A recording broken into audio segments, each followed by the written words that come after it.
Good morning, everybody. Hello, or good evening, or good afternoon, wherever you might be. Welcome to the live stream, Karen. Oh my God, I'm gonna have to make you guys bigger because I can't read the chat. Oh, I can read it over here. I just can't read it in a different spot. Anyways, good morning or good afternoon. You know, the same thing I just said. How's everybody doing? Hello from Michigan, Pennsylvania. I have audio. It's like I know what I'm doing finally after like 8 years or something like that. How long have I been on YouTube? I have no idea. I'm putting the QR code up there because it kind of blocks my camera view. But that's just my website, so you can go check it out. I updated it. I changed it, and I'm so excited. It looks so much better now, and everything is there, including my decks. So my decks are on there. My book is not on there, but you can read about it on there. What else? My courses are on there. Everything's on there. It's all in one spot. It's so much easier to manage. I have sneak peeks of Convocation of Witches Tarot for anybody who wants to see that. That's all on there.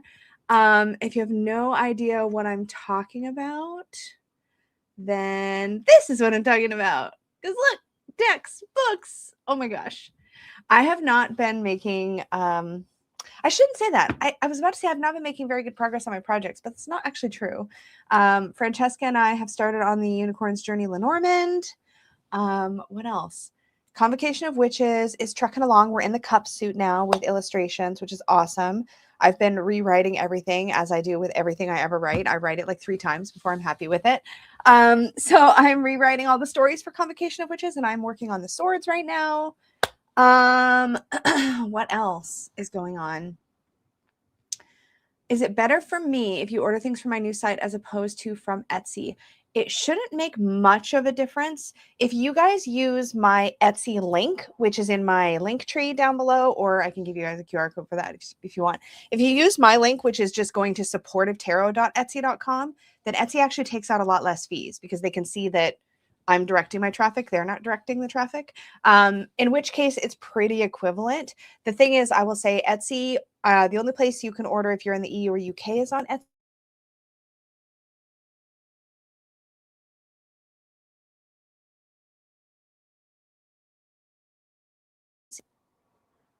Are we back? For a minute there, my entire computer froze. I don't know why. It had a moment. Anyway, so decks, if you're in the EU or the UK, you have to order on Etsy because that's where I'm doing Etsy orders. Or sorry, EU, UK orders. But US, Canada, Australia, New Zealand can all order from either place. But I don't think it really matters, to be honest. There may be slightly less fees, but you guys, order where you're comfortable. It doesn't bother me either way. If you want to pay with PayPal, I don't know if you can do PayPal on both. I know you can do PayPal on my website. I'm not 100% sure if you can do PayPal on Etsy. I think so. I'm so good at this. Y'all. I would love to offer readings again, Erignon. It is on my bucket list. I just full-time job, YouTube, deck projects. I still have another book I'd like to get written. I just haven't had the time, to be honest. So I do my member readings once a month, and that's the only place I'm currently offering tarot readings, which I love, and it's amazing, but I don't currently have website readings. I would love to open them back up. I've got to play around with it. Now that I've got a new website, it might be easier for me to set up a couple simpler options. So I may try that. I guess I have it in my head, and this is maybe something to ask you guys. I kind of have it in my head that if I'm going to offer readings, I need to offer like these big, deep, comprehensive readings, but maybe that's not the case. Maybe you all would like to book something simpler. Let me know, because maybe I could do something like just offer like one basic type or something and just open up a few slots a month. I don't know. It's definitely something I love doing. So as I have time, I would like to do more. Okay, it was frozen for everybody. Okay, cool. I don't know why it did that, because my mouse wouldn't move. It wasn't just my internet, which is weird. Anyways. Oh, Etsy, PayPal is okay. Okay, good. There you go. Thank you for Lil Dramatic. I've got your question in the queue, so thank you so much for that. If you're new here to these streams, Troubleshooting the Tarot, the idea is that you can ask any of your burning questions about your tarot practice or about divination, oracle, or just whatever strikes your fancy. If I can answer it, I will. I am not putting myself up on some pedestal as some kind of an expert, but I am here to share my experience and to just be an open book with you all. So I'm happy to answer questions or tell you things that worked for me. at the end of the day, y'all, trust yourselves first. I will always say that forever and ever and ever. Amen. Like, always trust yourselves first. If something feels good to you and feels right to you, it is good and it is right for you. So there's obviously exceptions to that, but you know what I mean. Generally speaking, you can trust yourself. So I'm just here to be a resource and to make myself available in whatever way I can be helpful to you all. But if you have a question, just put your question in the chat. You don't have to do anything fancy besides make sure there's a question mark, not an emoji necessarily, just like an actual punctuation question mark somewhere in your comment. And when you do that, I see a little notice from StreamYard that there's a question in that comment, which makes it easier to spot it when these chats get busy, which they often do. I'll be hanging out here for a bit, so there's no rush. Don't worry that I'm going to miss your question. Usually I'm here for a while. I do give my badass unicorns from my channel membership an option to pre-ask questions and go first. So I've got their list pulled up to the side and we'll address those ones in the beginning. And then we'll get into everybody else's questions in order after that. But you can throw your questions in chat at any point during this stream and I will queue them up. And if you have to leave, that's okay because these are available on replay. So you can always watch them back. And I do clip out some of the meatier questions sometimes as separate clip videos that I've been putting up on YouTube when I have the time to actually sit down and edit these streams after. So sometimes they're a little bit there. I think I just put the November ones, started to put the November ones up. So I try to get on here and do this every other month, sometimes every month, depending on my schedule. So these are a fun way for us to all kind of hang out and check in. But yeah, before I jump into questions, I'd love to know how you all are. What's going on with you guys? How's life treating you? Are we hanging in there? Are we hanging on by toenails? Are we good? Is there any fabulous new decks you just got? Any new challenges for the new year that you're doing? Anybody on a no buy? I remember those days. I don't do that anymore. I literally just bought 2 decks right after filming Hot Takes with Danny. And then another one. I've got like several decks on the way. Anyway. Oh, goodness. My coffee is so good this morning. So lovely to see you. We're hanging on by fraying threads. I'm with you. I hear you. I hear you. There's a lot of that. There's a death cap outbreak in like the mushroom? Okay, y'all, listen. I'm going to apologize in advance because I have been mushroom obsessed. My members have been mushroom obsessed. We see mushrooms everywhere now. It's a thing because we've been studying the Midnight Magic Tarot, which is a mushroom tarot. And now we see mushrooms everywhere in our algorithms, in our news feeds, in our lives. Anyways, I'm so sorry to hear there's so many death caps in California. Y'all don't eat mushrooms that you don't know what they are. That's the thing. Yeah, fair enough. Crows and cauldrons. Yeah, I know. People are bracing themselves. I love creating a space on social media where we can all just like set all that aside for a little while. It's really, really nice. I've been doing mainly the tarot the last few years since I started in 2022, but I think this year I want to get more into Lenormand. Oh, that's so fun. There's a lot of really great resources out there for Lenormand. I always like to recommend, y'all know who I'm talking. Oh my gosh. Everybody who knows me knows who I'm thinking of. And I totally just spaced. Thank you, Perimenopause, on her name. Tarot Beyond Worlds. Tarot Beyond Worlds. I don't know why I'm spacing on her actual name though, but she has, if you look up Tarot Beyond Worlds, oh my gosh, I have to Google it now. This is going to drive me crazy. Tarot Beyond Worlds. I know her name. I've talked about it so many times. That's not even probably the right thing. Lenormand videos. Hello? Oh my gosh. Okay, well, if you go to one of my Lenormand videos, hold on. Wait. I'm going to go to one of mine because I credit her in every single one. How to, okay, almost every single one. Good Lord. Okay. Somebody's going to put it in the chat by the time I remember. And I can't see that because I'm not on the screen. That's fine. That's fine. My resources. Okay, maybe I only linked it in the first couple videos. Hello? I'm going to be annoyed with myself that I don't have her in every single one. Donna Lee. Donna Lay. I think it's Donna Lay pronounced. There we go. Donna Lay. Thank you so much, y'all. Anyways, go check out her videos. They're amazing. They really helped me in the beginning. I have a Let's Learn Lenormand Together series, resourcing a lot of Donna Lay's content. So definitely give her a watch probably first. Danny Mystic in her membership is doing a bit of a Lenormand series. If you want to go beyond just like basic card meanings and actually get into like reading, like combos and like the Grand Tableau. She started a series just now for her members, doing something like that. If you want to jump into her membership, which is always a fun place to hang out. I'm trying to think of what else. Y'all share your favorite Lenormand resources down below. Oh, Barb got to Danny's before I did. Great. Thank you. You all knew who I was talking about. I love that so much. Caleb's been doing a thing where I pull a nameless one oracle for every month and a tarot card for every week that coincides with how that card's energy has showed up that week or a lesson relating. That's awesome. Love that. Donnelly and Lisa says, I was literally, y'all, I'm piggybacking. I am a learner of Lenormand. I don't ever feel like I like have it down. It's kind of baked in now, but it's like, it's baked in the way I felt about tarot being baked in, like in the early days. So I don't feel super confident, but I read with it fine. Okay, let's jump into some questions, and we're going to be kicking it off with Justin Robinette. And again, these are from my Badass Unicorn, so I got to paste it into the chat, and then we'll answer it. So first up, Justin Robinette says, oh my gosh, I really do need to make this bigger. Like legitimately, it's so small. Okay, there we go. Justin Robinette says, sometimes I get the urge to put all my tarot decks away and take a break from them. What do you think causes that? And should I do it? As for should you do it, you are the boss of you, sir. You are the boss of you. So I say, if that feels like something you need to do, then give it a try. See how it feels.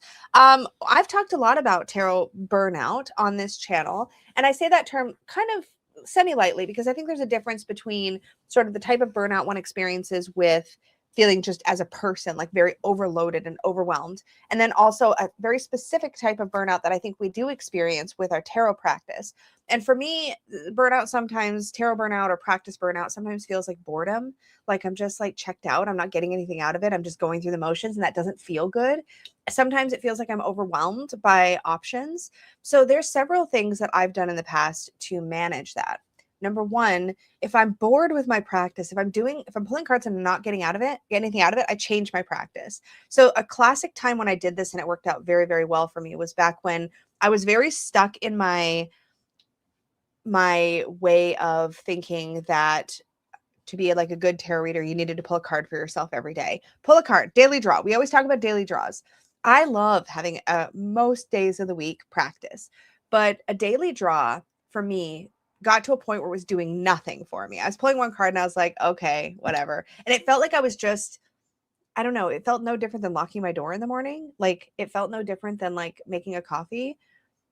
But like there's a difference between making your coffee every morning and like going to your favorite coffee shop and picking out your favorite coffee beverage and sitting in the coffee shop and pulling out a good book and sipping on that delicious, like freshly brewed latte as you read your book in the sunshine in the cafe window. And like, that's a totally different experience. And I think sometimes that's what happens with our practice is that we're in the, I'm just sticking my coffee in the coffee maker in the morning and we're not going to the coffee shop and like having an experience with our cards.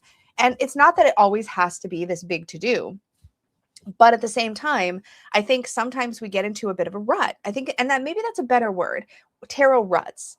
And sometimes we're just not into it. Or sometimes we don't feel like we need the tarot. And that's probably really healthy. It's probably really healthy for us to recognize that we don't need to rely on this tool. And again, I'm just throwing out my opinions here. So grain of salt and all as I drink my coffee.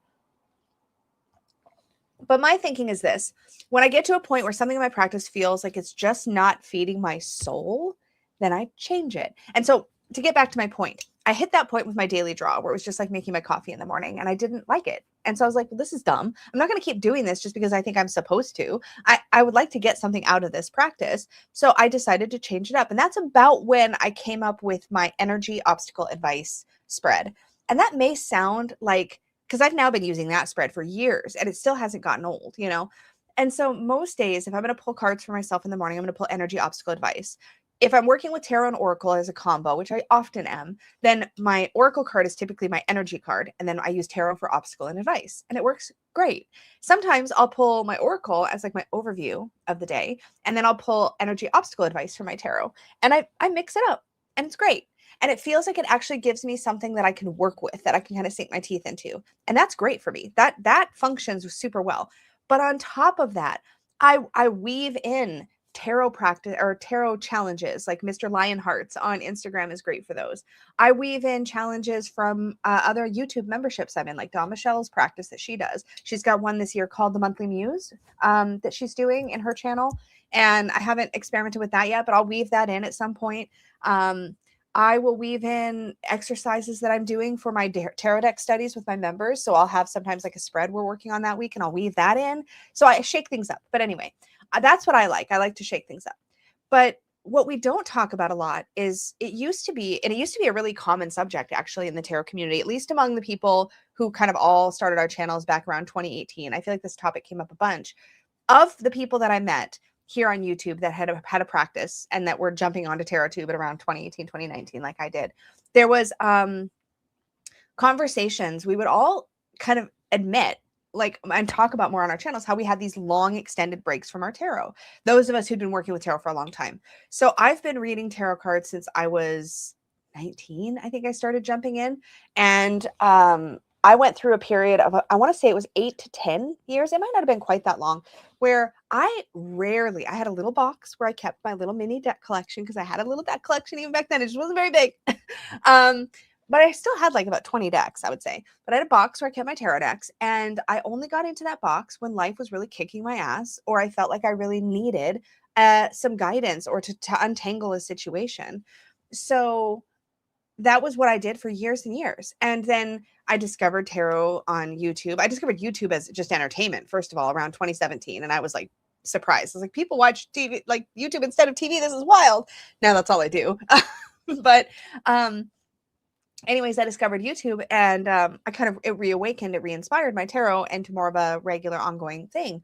Because back in the day, in my early 20s anyways, you read tarot to answer questions. That was what people did. You had a question, you answered the question with your tarot cards, or you went to somebody who would answer the question with their tarot cards. You did this in friend groups, you hung out, you pulled answer questions for each other. But if you didn't have a question, you didn't go to the cards. At least that was how it was in my circle back then. I'm feeling so old as I talk about this right now. So I feel like tarot had I think we had different expectations around what our cards were supposed to do for us back then. And I think back then it was like, you don't need to pull your cards out unless you have a reason to pull your cards out. And so if life is going pretty smooth, or you feel like you kind of know where you're at and you're feeling pretty grounded, there just wasn't as much of a need. And I think nowadays the perception of tarot is that it's supposed to be almost like a religion. And I'm not saying that in a disparaging way. I'm saying it that we sometimes, I think, get the idea that we're somehow doing it wrong if we're not obsessed with it or absorbed in it. Now, granted, I get a lot out of that. And that's how my tarot practice has looked now for years. But I sort of grew into that. That wasn't like the default setting for my tarot.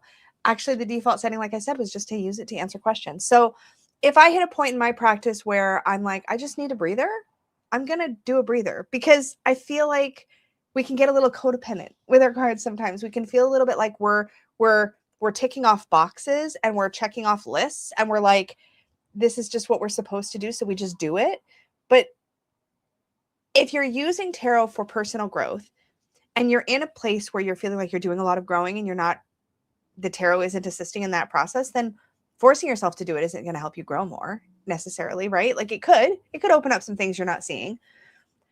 But anyway, I think I know I'm kind of like way off, and I want to read what some of you guys are saying here, but I feel like it's one of those things where it's okay to move with your cycles. And it's also okay to remember that just because people here on YouTube talk about our tarot practice as this very regular thing we're very immersed in, keep in mind that simply because we have channels, we're much more immersed in it than I think the average person, or we created channels because we're already immersed in it more than the average person, and we wanted people to talk to about it. So it can give a bit of a skewed impression of what the average person's relationship with tarot might look like. Like if you were to randomly poll 1,000 people across the world who use tarot regularly, who would consider themselves regular tarot users, I think you'd find that the majority use it more on an as needed basis when they have a question or they have something they're trying to unpack.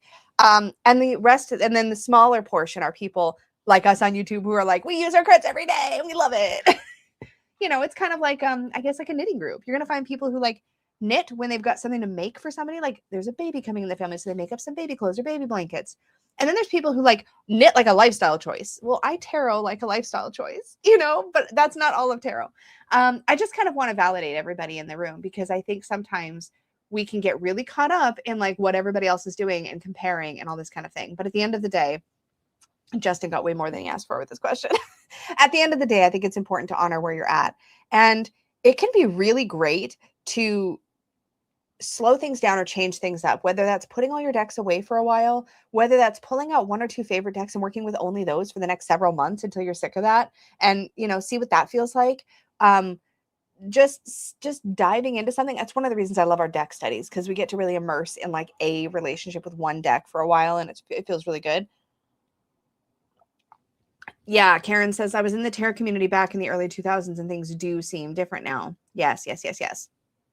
Caleb says, when I started tarot, I found myself trying to force card pulls, trying to get some use or value out of them, but it made my practice stale. Yeah, this, underline.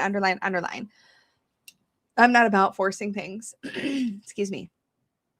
Crows and Cauldrons. I also redecorate the place where I do my tarot practice. That makes me excited again. Yes. Absolutely. 100%. I think that when it comes to making things, it depends on, I think a lot of times what our goal is with tarot. And it's actually really healthy every now and again, y'all, to sit down and ask yourself, what is my goal? Let me just pull up. I was going to find the question again. There we go. One thing that can be really useful is to sit down with yourself, do this prompt with yourself like once every 6 months, once a year. Maybe do it as part of your year ahead thing, but ask yourself, why do I tarot? Why is tarot even in my life? What am I doing with it? What is it? What is its purpose for me? Because my purpose with tarot has changed so many times over the years. And right this minute, if I were to answer that question, my answer would be, I use tarot as a mirror for self-reflection, for personal growth.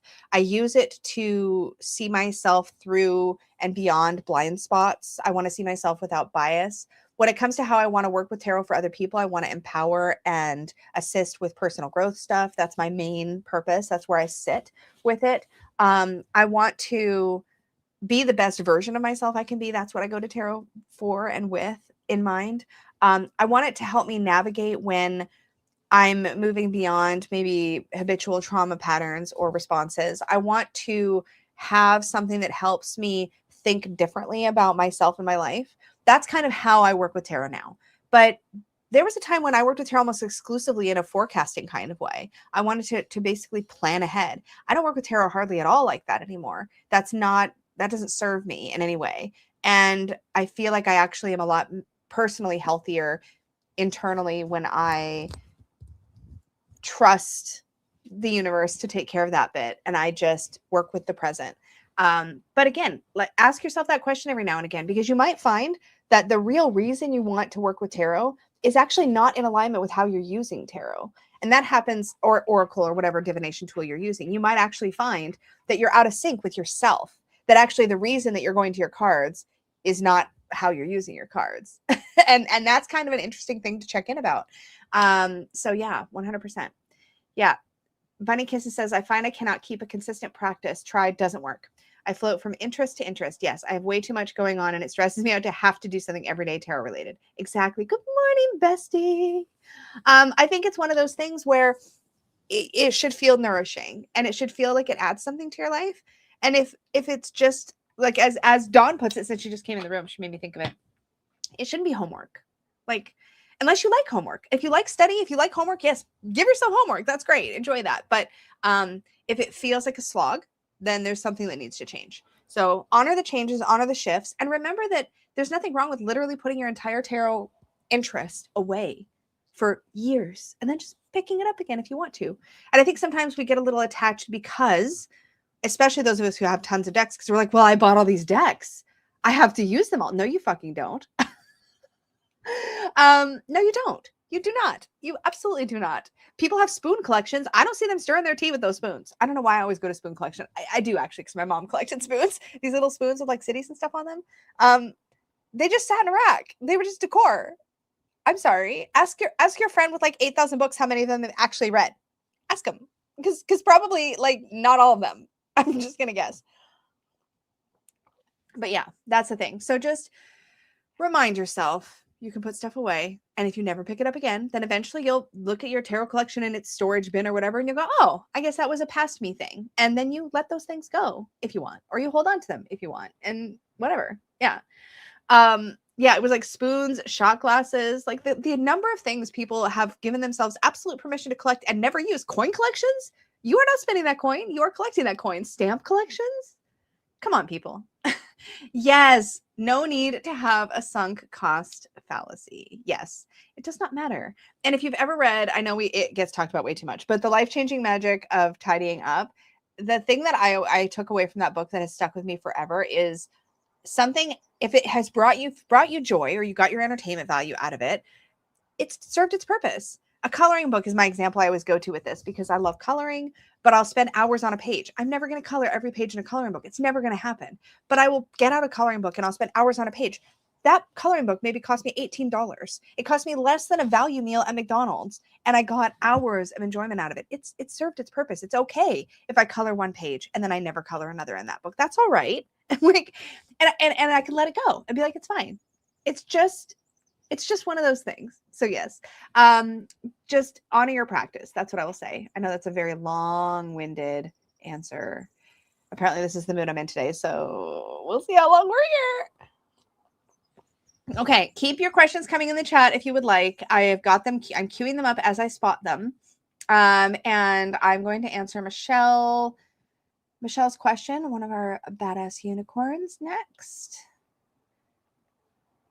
And boop. Doop doop. Okay. Michelle asks, oh gosh, I can't read it again. Okay, there we go. How do we deal with a personal association that's different from the standard card meaning? For instance, I associate the moon with peace and stillness, not illusion. Oh, good. Does that mean I can pull up my double camera? Because I wanna play with cards now. Yeah, it does. Okay, I'm gonna take the stupid QR down now. How do I do it? Media. Y'all know where my website is now. We don't need to keep it up. Okay, I'm gonna flip this because now my face will go where the excuse me, I know what I'm trying to say. Okay. Yay, we get to play with cards. The moon. Let's take a look at the moon real quick. It's a reason to get out the giant Rider-Waite Smith, y'all. This is really what I'm here for. I just want to get out the giant deck. Excuse me. Okay, there's our moon. Okay, so let's take a look at the moon. So let's take a look at it. Do we see peace and what was the other thing you said? Peace and serenity? Peace and I can't read. I've got to fix the screen. I'm sorry, y'all. I have this weird split screen going. I have to separate views. Yes, I need to do that. And then I need to make this bigger so I can actually see my screen. Y'all forgive me for my technical difficulties. Okay. There, now I can actually, oh, but now I can't read the chat over here. Maybe I should just wear glasses. This is the message from the universe. I've been struggling with this since like 2005. It's fine. Okay, anyways. Peace. Have a good day, Dawn. Thanks for popping in. Oh, peace and stillness. There we go. Do I see peace and stillness in the moon? Sure. Why not? And okay, let's get back to the question. The question here is, we know that the moon is often associated with the wildness, going through where we don't maybe see everything clearly because the moon casts different kinds of shadows. Everything's not quite as bright and clear as it is in the full light of the sun. We have some unconscious things that bubble up from the water. That's our little crab and stuff. You said your question got cut off a bit. You'd written illusion. Oh, instead, not illusion and fear. That's right. Yeah. So we see illusion. We see sometimes fear because of the wolf. I see the wolf actually as wild. So let's talk about personal associations because this is kind of the punchline of the question, right? This is a great one where a lot of people have completely different associations. You also will see it a lot in Lenormand with the snake, for example, because traditionally in Lenormand, the snake is something like bad, right? And something that somebody that's up to no good, snake in the grass, right? Like something not good. But some people have beautiful associations with snakes being symbols of rebirth or wisdom. Here's my thing, and I will repeat myself on this forever and ever and ever, and it's totally fine. At the end of the day, you can change the meaning of people will get the tarot purists are going to get real mad at me when I say this, but you can change the meaning of any card you want, in my opinion, as long as it has a strong personal association for you and you're consistent with it. if the moon is going to be peace and stillness instead of what you think maybe traditionally it might mean illusion or fearfulness, if that's what it's going to be for you, then that's really what it needs to be for you. And then you need to think about you don't need to. I would suggest thinking about what that does for the overall balance of the tarot. One of the reasons that the tarot I feel like works so effectively is because there's a balance. So if you don't have illusion in the moon, is there another card in the tarot that will be that illusionary card for you? Also, sometimes you can mix interpretations. You can mix your personal association in with a more traditional association. So like, let's say, what did I even do in the moon? Y'all, if I could remember what I did in my own book, that'd be awesome. I'd love that. Sometimes I do. Mostly I try to mostly go with my own personal associations, but so much shifted for me as I was going through the book. So let's see. Yeah, I literally have illusion. How amazing is that? But what I talk about, I said the definition of illusion is a misleading image or something that may not be perceived accurately. So it can represent the discomfort or distress we experience when we cannot see the path ahead clearly, when whatever is going on is coming from a wild place, the unknown. So wild isn't necessarily bad, but it's uncomfortable because we don't know it. This is the kind of stuff that I talk about, right? But I also give words like mystery and wildness as different associations, or unconscious as an alternative association as a possibility. If you don't already know, by the way, the point of my book is to pick your own keyword. So if your keyword for the moon is stillness, that's totally fine. But then maybe you can weave in some of that tradition if you want to. You can say, okay, well, in that stillness, maybe there's an opportunity for more to bubble up from your subconscious, for you to pay attention because things are quiet and peaceful and still. And I'm not saying you have to do that, but I'm saying you could do that if you wanted to retain some of that for the balance for the deck as a whole. So the reason I bring up the balance is because I think I interrupted myself before, is because the tarot has this inherent baked in balance, right? There's these certain topics that are covered that are archetypal, especially through the majors, and then all these everyday kind of archetypal experiences we have in the minor arcana. And so if you don't have illusion or shadow or things you might not be seeing fully clearly, if that's not going to show up for you in the moon, will it show up for you somewhere else in the deck? Because it is intended as a part of the system. So is there another card for you that might fill that need? And if that's the case, then absolutely don't overthink it. You don't have to overthink it. You can do what you want. But at the end of the day, if you're going to change the meaning, my strong suggestion would be, if you're going to change it significantly from what the core is, like take a card that's typically a challenging, difficult card, like the moon can be challenging, and make it a very relaxing, peaceful, calm card. There's nothing wrong with that. But then make sure, A, you're consistent, and B, you're not avoiding an overall lesson in the deck as a whole. So make sure that lesson is still there somewhere for you to tap into. Does that make sense? Barb, you're the best. I adore you.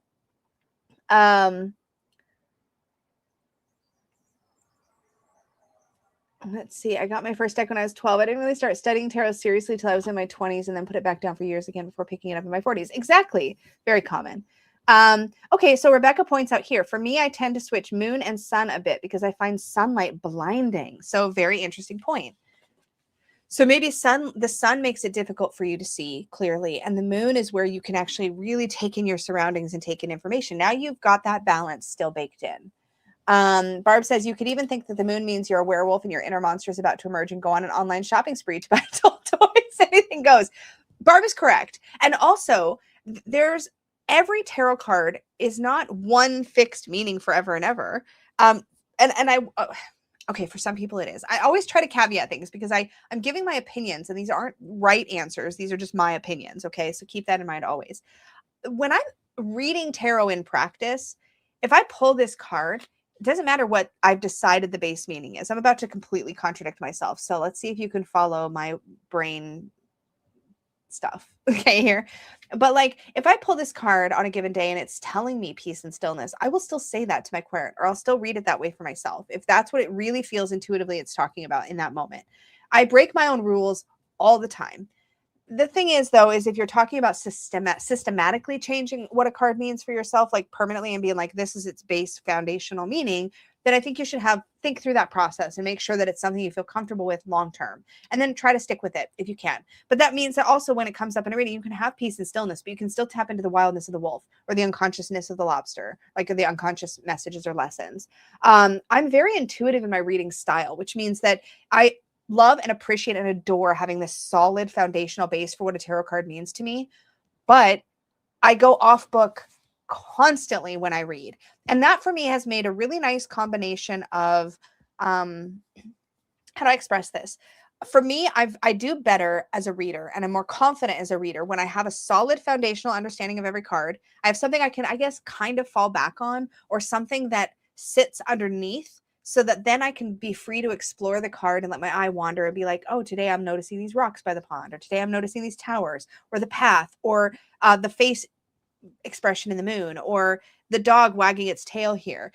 And like I can then roam through the card and play and explore, and then and like let whatever intuitive things come up, because I have that solid ground first.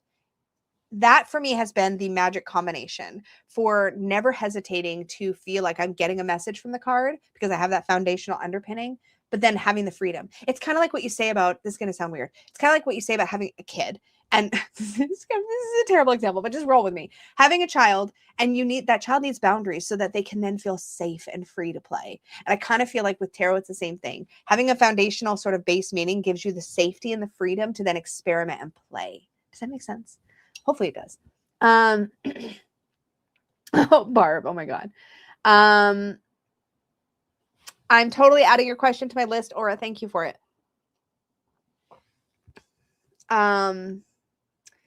Yeah, Michelle says, I hear what you're saying about balance. Because of that, I think I'd rather take the path of bringing in the traditional meaning where it makes sense. I don't want to repurpose another card if it doesn't make sense. Thank you for your answer. Yeah. So here's the thing.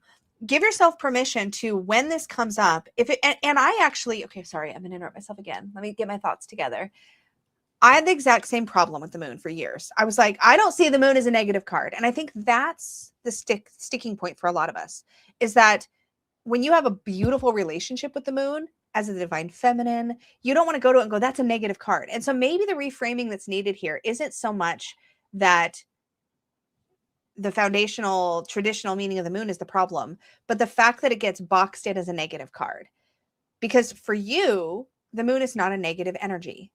So the question is, can you weave the traditional meaning of the card in and have it still feel like a powerful, empowering, positive card? For example, I don't know about you, but when I work with the divine feminine, there's a lot of invitation to go into deep wisdom, sometimes confrontational messages, sometimes things that I need to face in my unconscious or my shadow, but I feel safe and comforted in that process to do that work. So that makes the moon, gives the moon a more positive spin. Like now I'm working with that divine feminine, dark goddessy kind of energy, and I'm weaving that into my practice. So hopefully that makes some sort of sense. So maybe the reframing is more on whether you perceive the moon as positive or negative, despite what it actually means to you when you pull it in a reading.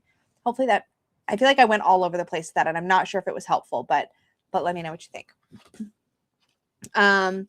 Yes, Moira, exactly. Just like the tower does not have to be a negative card. That's, I think, the place where we get ourselves really stuck, is when we box cards into positive, negative.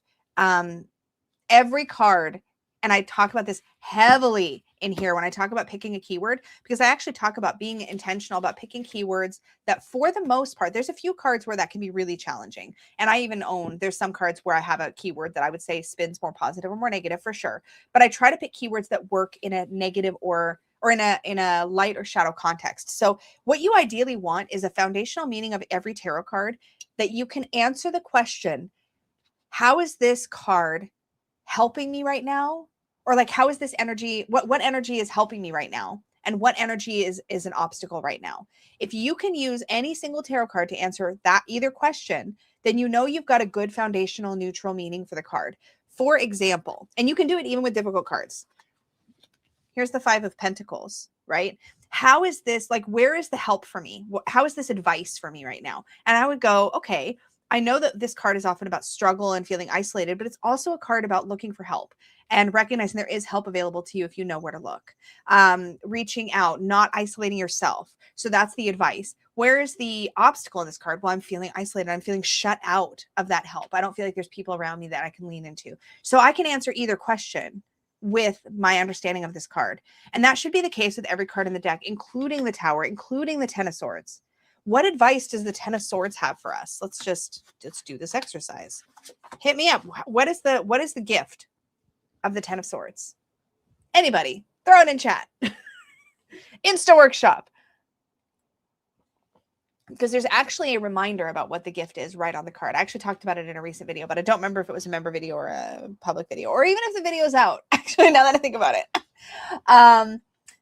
ask yourself, what is the blessing or the gift? So yeah, Caleb says it's finally over.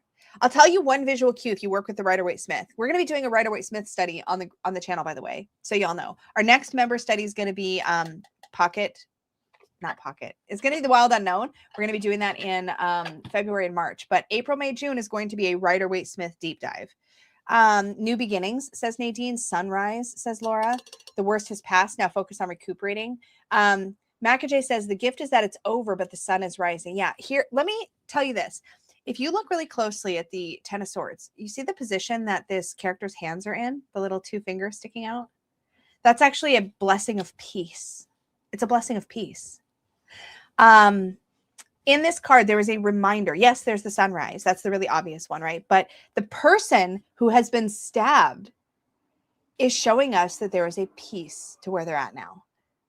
With this crumbling or this ending or this difficult, dramatic, horrible moment has come some peace. Sometimes that peace comes because we've confronted the thing. Sometimes that peace comes because we finally don't have to keep fighting this uphill battle we've maybe been fighting. But there's peace in this card. And it's not always, and yes, it's the exact same, hand gesture as in the Hierophant. Yes.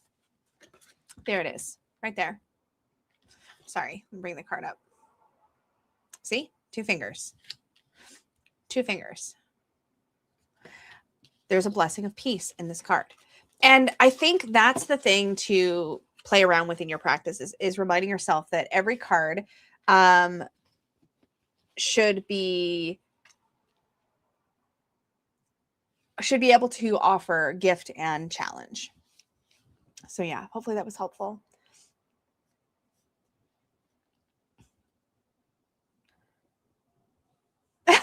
Stardust, one of my friends just asked to see pics of how I organize my decks, and now she just saw how many I have, and I'm explaining myself. Just find out what the best way to do this is to find out what your friends are also into and be like, well, how many of those do you have? How much craft supplies do you have? How many scrapbook supplies do you have? Excuse me, how much yarn do you have for your knitting, ma'am?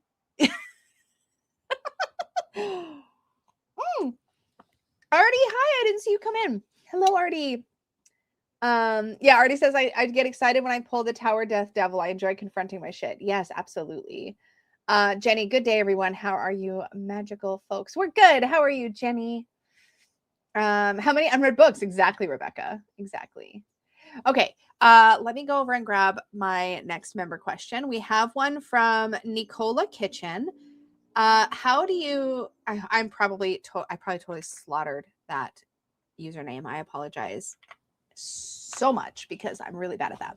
And you guys, again, if you are watching and you have questions, throw them in the chat. I will star them as I see them and add them to my list. How do you interpret it when you get a lot of the same card? For instance, I've been getting a lot of swords in my daily reads for myself, and I'm not sure how to interpret.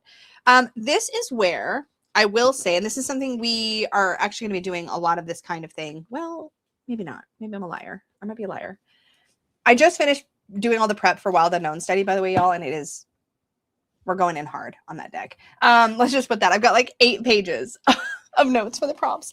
One of the things I do in Unlocking the Tarot is I actually walk you through the process in the Minor Arcana. And I think this is a useful exercise to do. You do not need my book to do this, but I'm just referencing it because it helps me organize my thoughts. In the beginning of the Minors, here we go.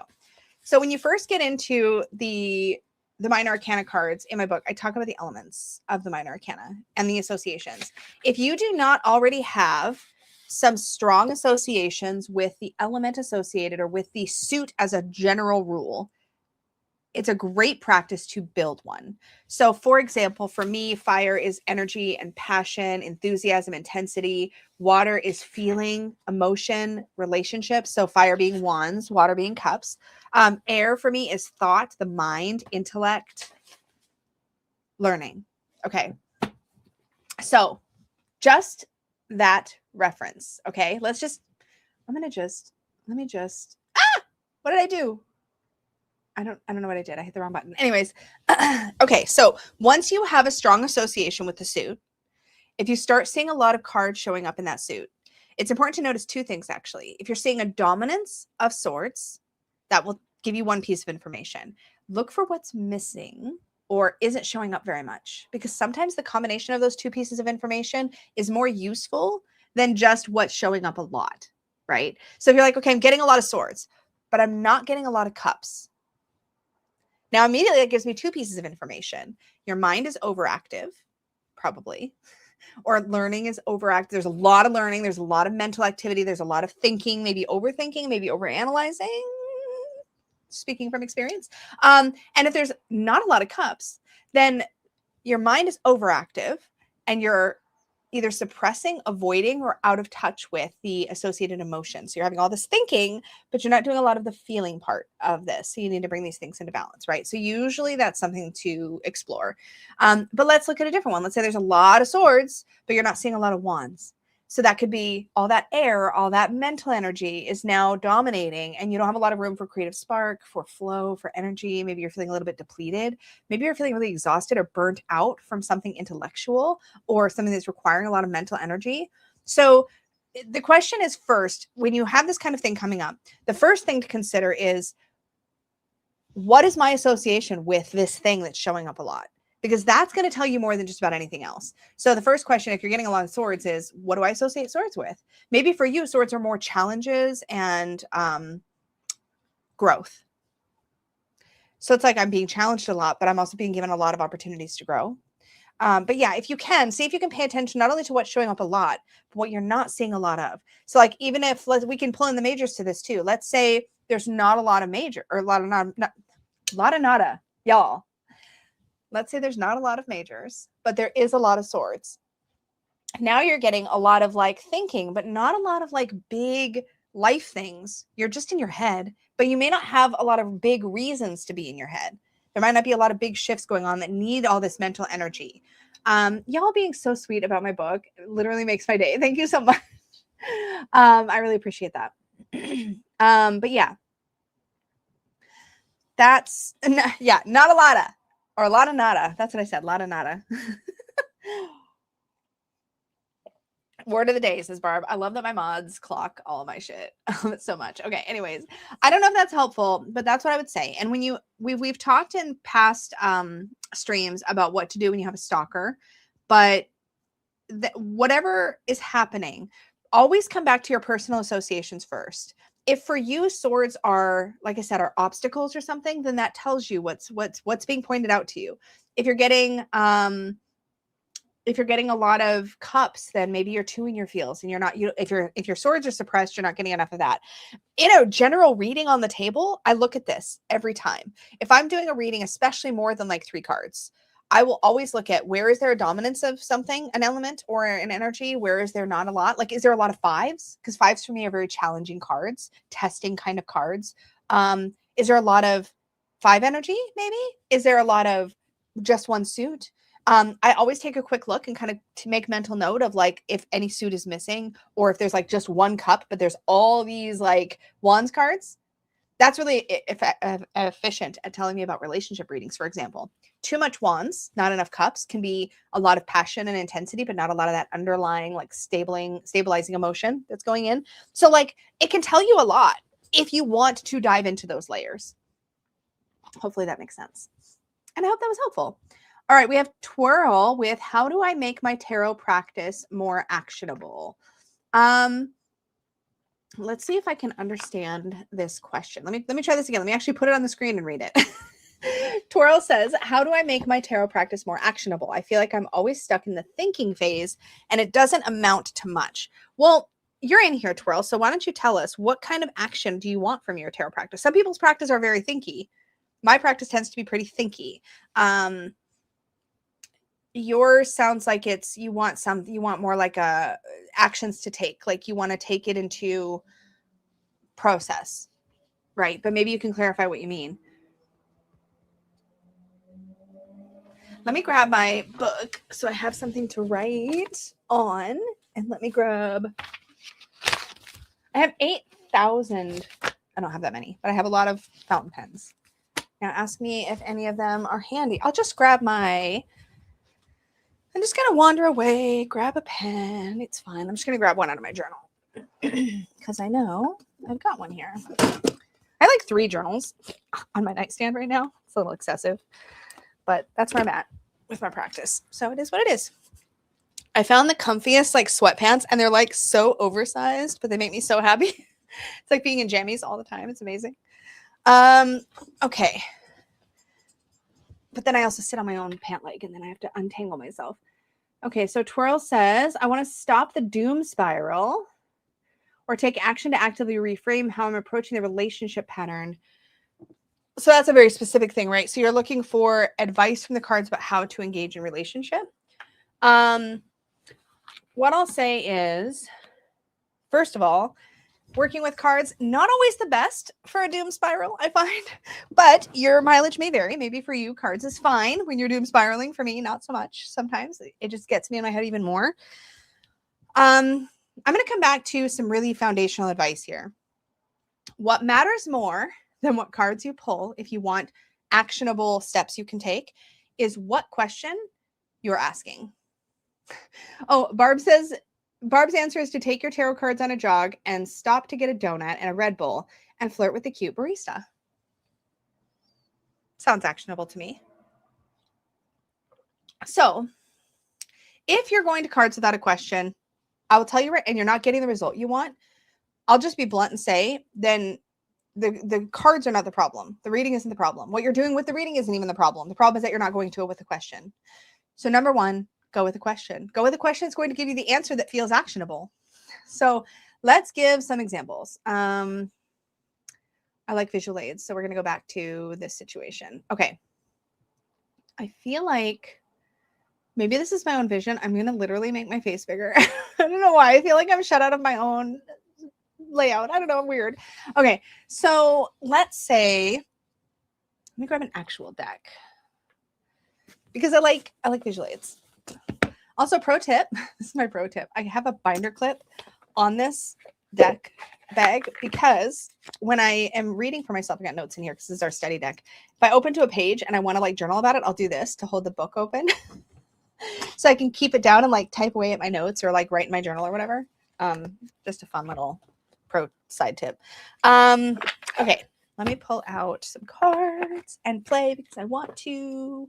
So you have a very specific question. I'm going to let you craft your own question for your situation, but I'm going to take a different example and say, let's say I would like some actionable advice for my marriage. And we'll say, I always use that as an example because that's like my primary relationship, right? So I'll say, let's see, I don't know, we've just been bickering a lot. We haven't been, by the way, everything's good. But like, let's say we've been bickering a lot. And I'm like, I really want to like, I don't know, shift that energy in the relationship. What does the tarot have to say about that? Let's say I do it like that. What does the tarot have to say about that? And so I pull 3 cards, Emperor, 10 of Wands, and 4 of Swords. And I might sit with this 3-card reading and come up with all kinds of things it might be saying to me, but I might feel a little floundery. I say might be because I know that if I went to the cards like that, like, okay, what does the tarot have to say about the situation? I'm going to flounder a bit because it's too loosey-goosey. It's too flippy-floppy. Like I need something very concrete here because I'm looking for actionable advice. So what I would do instead is I would go to my cards and I would shuffle and I would spend most of my time shuffling thinking of what is the exact thing I'm trying to get out of this reading. So now I'm going to ask something more specific and I'm going to say, let me think. I'm going to ask, because I want to pull 3 cards. I'm going to just make this really simple. What are 3 things I can start doing? Because I can't control my partner, right? What can I start doing today to improve my marriage? Now my question is super specific. I'm not asking for vibes. I'm not asking for underlying energies or causes. I'm not asking to like get into the psychology of it. I just want to know what are 3 things I can do right now, today, to improve my marriage. So let's just see. Let's let the cards call me out in public, on camera. That's what I like to do all the time. Let me just expose myself to the internet. Okay. So we have the 10 of Swords. So let's think about this. What could I do today to improve my marriage? 10 of Swords. What do I think about the 10 of Swords? I often think it's a bit dramatic. I think it's a little bit of overkill, literally. Who needs to be killed dead with 10 swords? Like one works, you know, maybe 2 if you're feeling dramatic about it, but like 10 is a little over the top. So maybe I need to be a little less intense, a little less dramatic. Maybe I could like tone it down a little. Maybe not everything is a catastrophe. Maybe I can chill the fuck out. Maybe that's what I need to do today to improve my marriage. Card number 2 is the 5 of Pentacles. Interesting. We were just talking about the 5 of Pentacles. What is the gift in the 5 of Pentacles? Maybe I'm focusing too much on isolating myself. Maybe I'm worried too much about what I'm not getting and I'm not paying enough attention to the people around me. Maybe I need to be the window for somebody else, or maybe I need to ask for help where I need it instead of just like grumbling about it internally and then snipping. You know what I mean? So like I can get an actionable piece from this. And then my third card, the third thing I can do right now to improve my marriage, the 4 of Pentacles. What is happening in the 4 of Pentacles? The character is typically gripping really hard. In this case, we have a king oyster. So I mean, a mushroom, excuse me. I'd have to get into the guidebook to get real locked in on that. But like in the RWS, we see somebody gripping the pentacles really tightly, right? They're holding them really, really close. And they're like trying to avoid taking any risks. And they're just going to like grip on really tight. So I'm going to, okay, maybe I need to loosen my grip. Maybe I need to be a little less controlling. Maybe I can take some chances in my relationship, maybe communicate in riskier ways, like put myself out there more. So now I've got 3 actionable things I can work on because I framed the reading first with the question.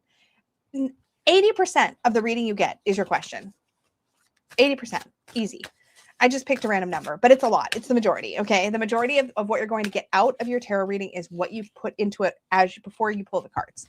Setting that intention, being clear about what you want, and working on formulating a good question. You will get a better reading if you've got 30 minutes to work with your cards in the morning, you would get a better reading if you spend the first 20 minutes really thinking through, maybe even writing down several examples of what kind of question you want to ask to get what you need that day from your practice or that month or that week or that year or whatever, right?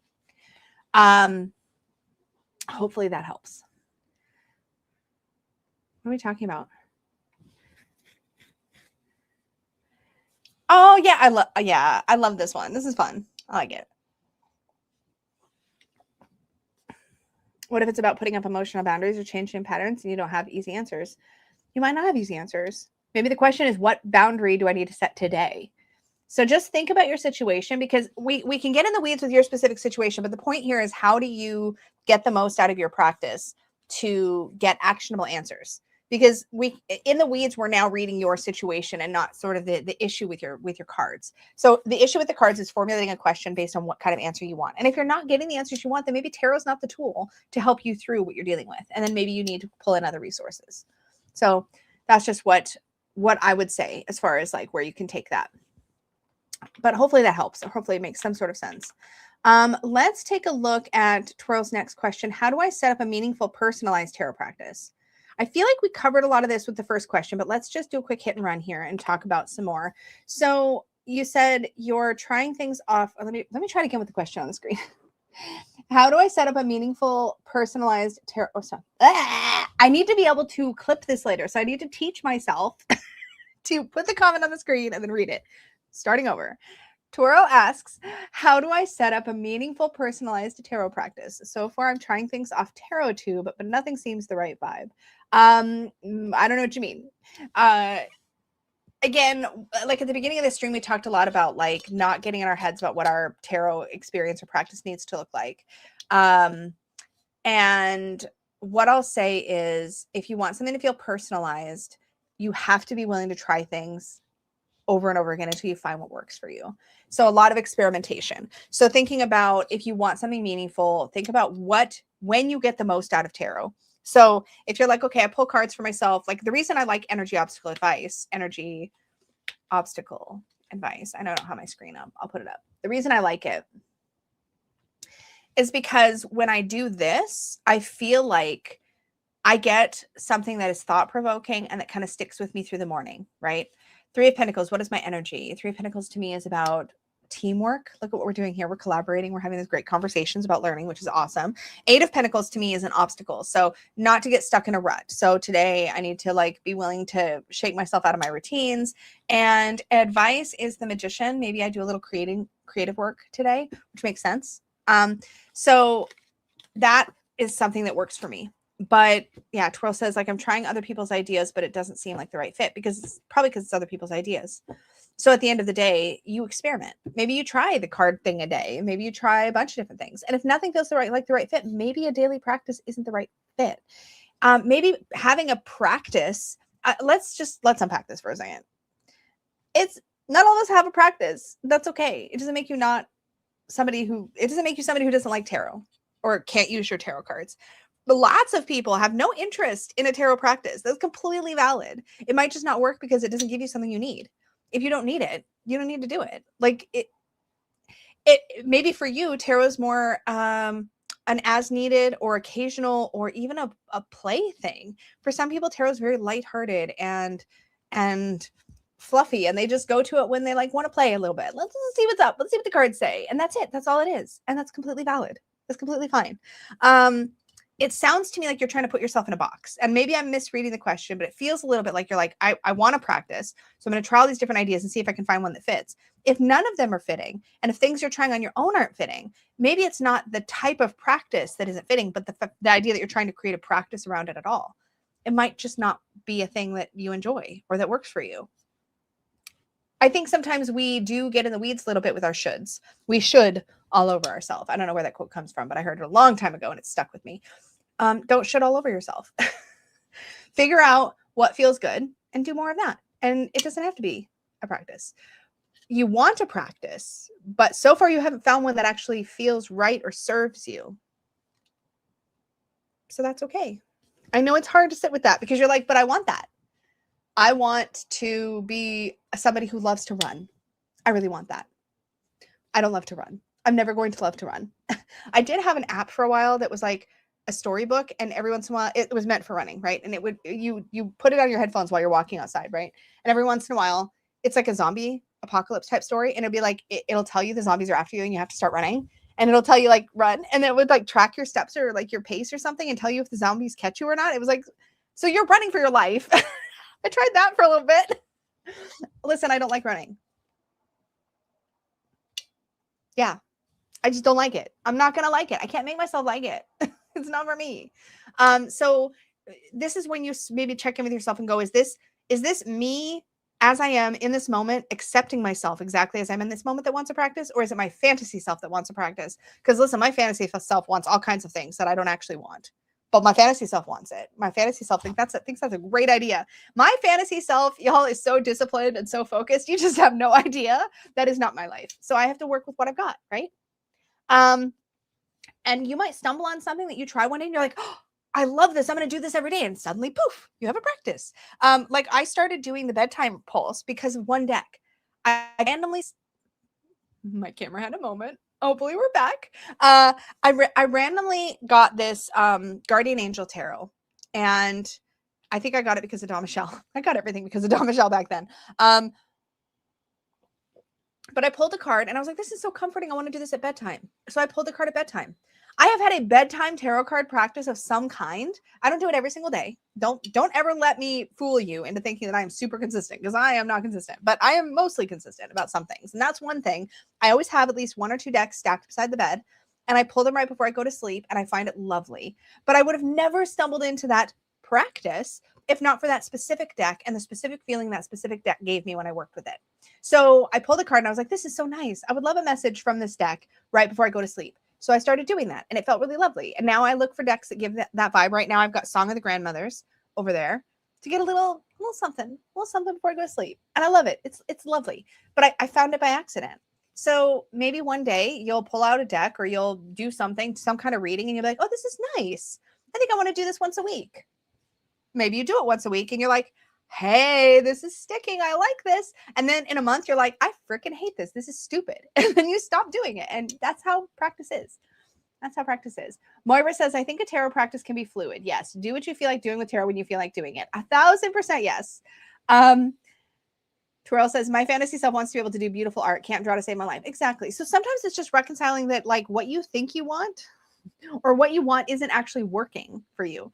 But just let it come organically. I think sometimes it's kind of like how many of us like want to have this, like, okay, I'm happily married, y'all, but I know the struggle is real for my single friends out there right now, where it's like, I want this relationship, I can picture the relationship ahead. I know I want that, but you can't force it. You have to wait for it to find you. You have to find it organically. You can't just like, if we only could wave magic wands. I'm waiting for Barb. This is like classic Barb walk through the door and make a funny joke moment. But like, I'm just saying, like, if we could only wave our magic wands and like manifest our perfect partner, then we would. But it's not that simple. So same thing with the practice.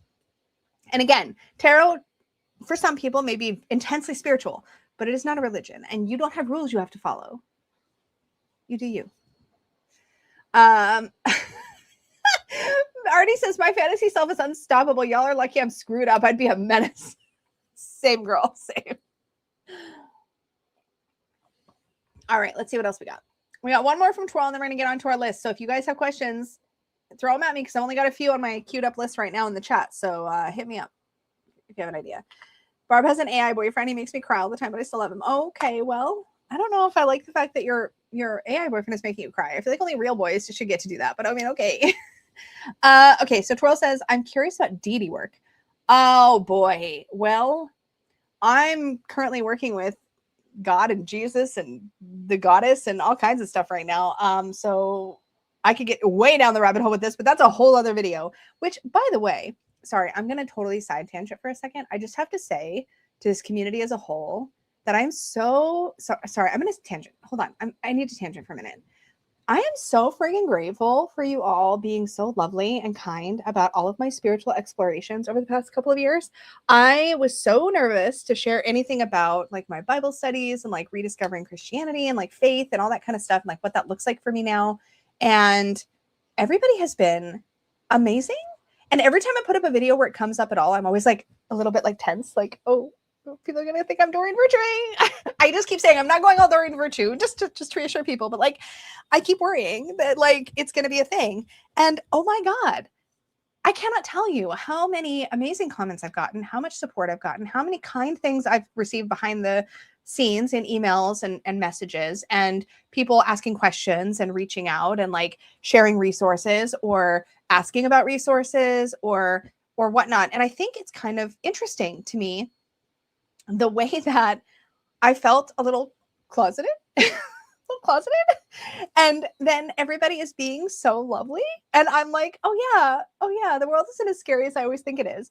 Y'all have been amazing. And I just wanted to throw that out there because I am feeling so good about everything. And I really do like talking about it, but I also never want to freak people out because listen, this community has a shit ton of religious trauma.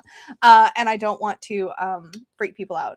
Yeah, as long as you don't go full Doreen Virtue, you're good. Yeah, exactly. I would never. Ew. But also I think that kind of energy, that kind of like, I'm now doing something new, so now everything I used to do is evil or horrible or awful. I think that says more about a personality and a type of being in the world that just doesn't align with how I view the world.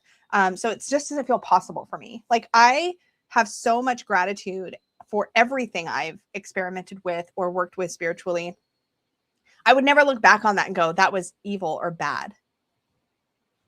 If it served the greater good and made me a better human, it's good. And it likely all came from the same place anyways, in my view. So like, it doesn't really matter. It's like how we're interacting with it. But anyway, I just wanted to say thank you all so much because you have no idea how beautiful and incredible that has been. And I probably will continue to talk about it. And I'm going to try to be a little less overcautious about how I share, but I am going to try to continue to be somewhat considerate as far as like, I try to like at least warn people like, hey, I'm going to be talking about this. So you want to like peace out, you can peace out. But because I appreciate that. Because I also appreciate some people like, I do not want to be like watching a tarot video and then suddenly like randomly hit with all this stuff. I don't think I have that approach to it to begin with, but I try to be aware. But I'm also going to try to like relax a little bit about it. But thank you so much for everybody being so awesome because it really makes a big, big difference. I do want to do like a bit of a dedicated video like update, especially because I did my 2026 plans and I've already changed them a little bit because that happens. Anyways, I'm so sorry. Okay, back to Twirl's question in general about deity work. And thank you guys for continuing to ask your questions. They're going in the queue. Don't worry. I'm here for a while. You're not gonna miss it. But anyways, here's what I'll say about deity work. This is another area where I feel like I used to really kind of force it. And I'll say this, I think that there's a couple different ways to do what we classify as deity work. One way is to seek out a deity to then work with that deity. So maybe you're really, what's the word? Drawn to working with like a Greek pantheon or something.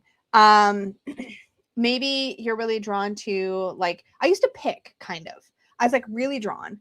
But my best deity experiences have been when I've kind of allowed deity to come to me instead of the other way around. So, for example, I did work for a while with Yamaya, which was something I was pretty private about, but I did quite a bit of work with her, and it was really lovely. But she basically came in and sort of swept me up. It wasn't something where I sought her out. She was way out of left field for me. And I ended up having some really beautiful work at that time.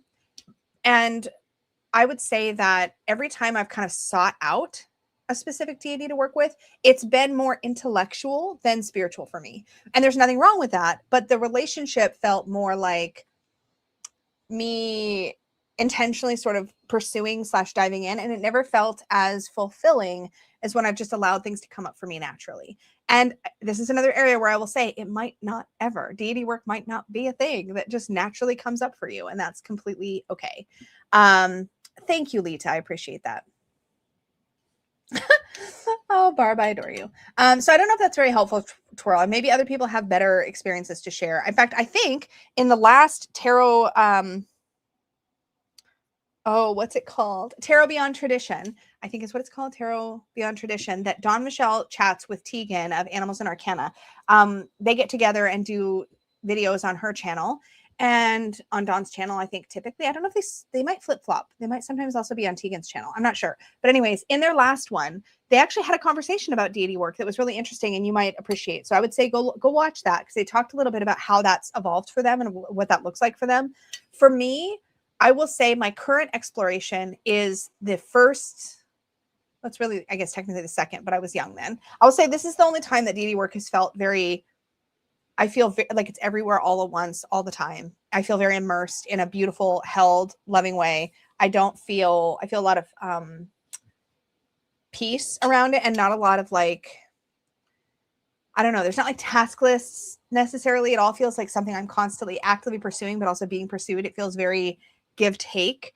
And the flow is very natural, and it feels beautiful and wonderful and awesome in every way. But it feels that way, I think, because nothing was forced. I just kind of like, I heard like a little knock on my door and I kind of like opened it, and then it just went from there, and it was very natural. So again, I don't know that I have a ton of advice. The only thing I will say, because you just mentioned Kelly, and I will say this, and not to dissuade you or anything like that, but I will just say, any deity you work with, be aware that intentionally pursuing deity in any way, shape, or form can be real intense.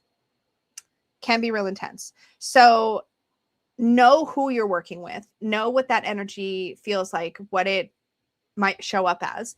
And if at any point it doesn't feel great, oh, you said good with boundaries. I was just going to say, yeah, I was just going to say, do not be afraid to have boundaries with deity work, with spiritual work of any kind, and be like, hey, this is the level at which I'm comfortable engaging right now. This is what I'm ready for. Like, I very much was like, do not overwhelm me right now, or I will run away screaming. Like the advice I gave, the analogy I gave when I was telling the very first person I told that I was like tiptoeing down this little faith journey.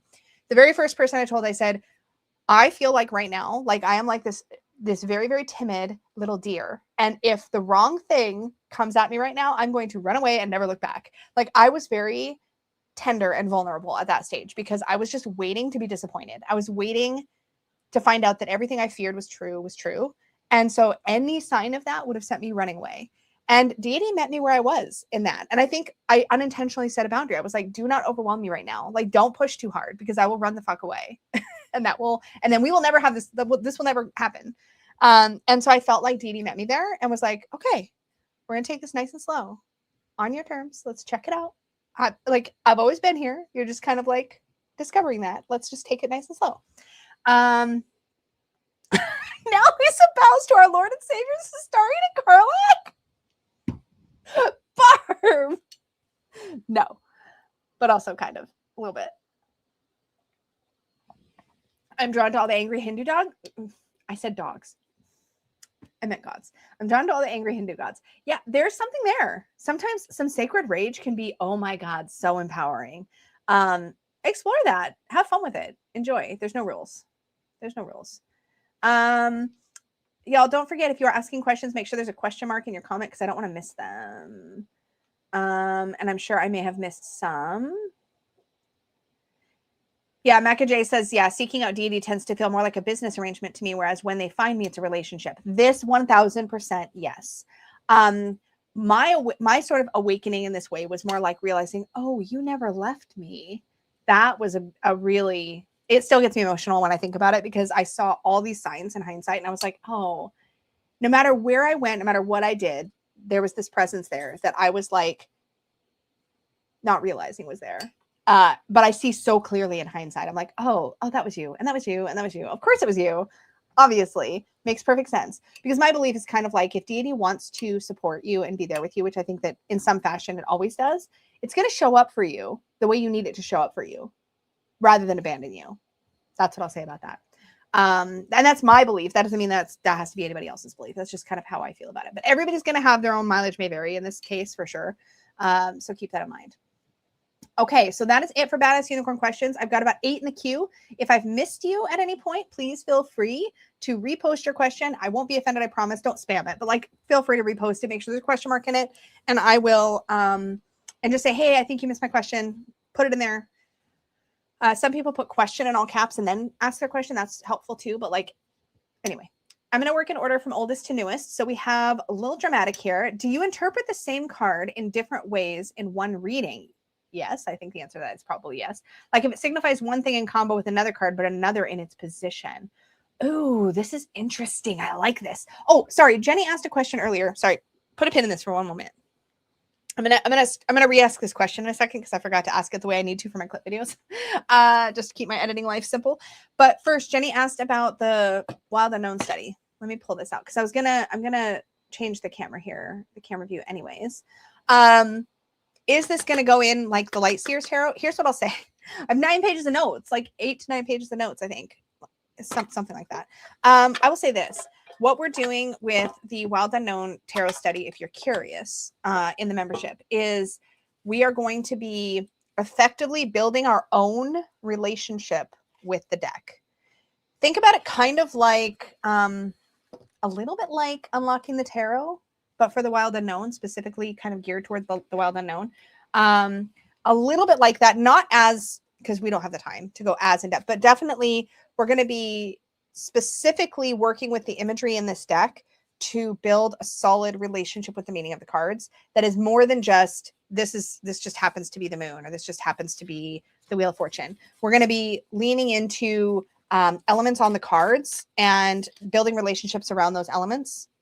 So it is going to be, I think, something that when you're done, ideally, if I've built it right, and I hope I've built it right, if I've built the study right, then because I just finished mapping the whole thing out, if I built it right, then what's going to happen is by the end of it, you're going to pull a card and you're not going to be like, what does that mean again? Or like, this is so sparse. It's not going to feel sparse. I'll say that because we're going to be working with it in layers. And the layers we're working with last is like the cups on the card or the stairs or the goat. Those are the things we're working with last. Initially, we're going to be working with subtler layers on the card imagery, building relationship, going from there. So yeah. I don't know because I don't know art therapy. You said bring personal connection. I don't know about story or personal connection so much as a personal association.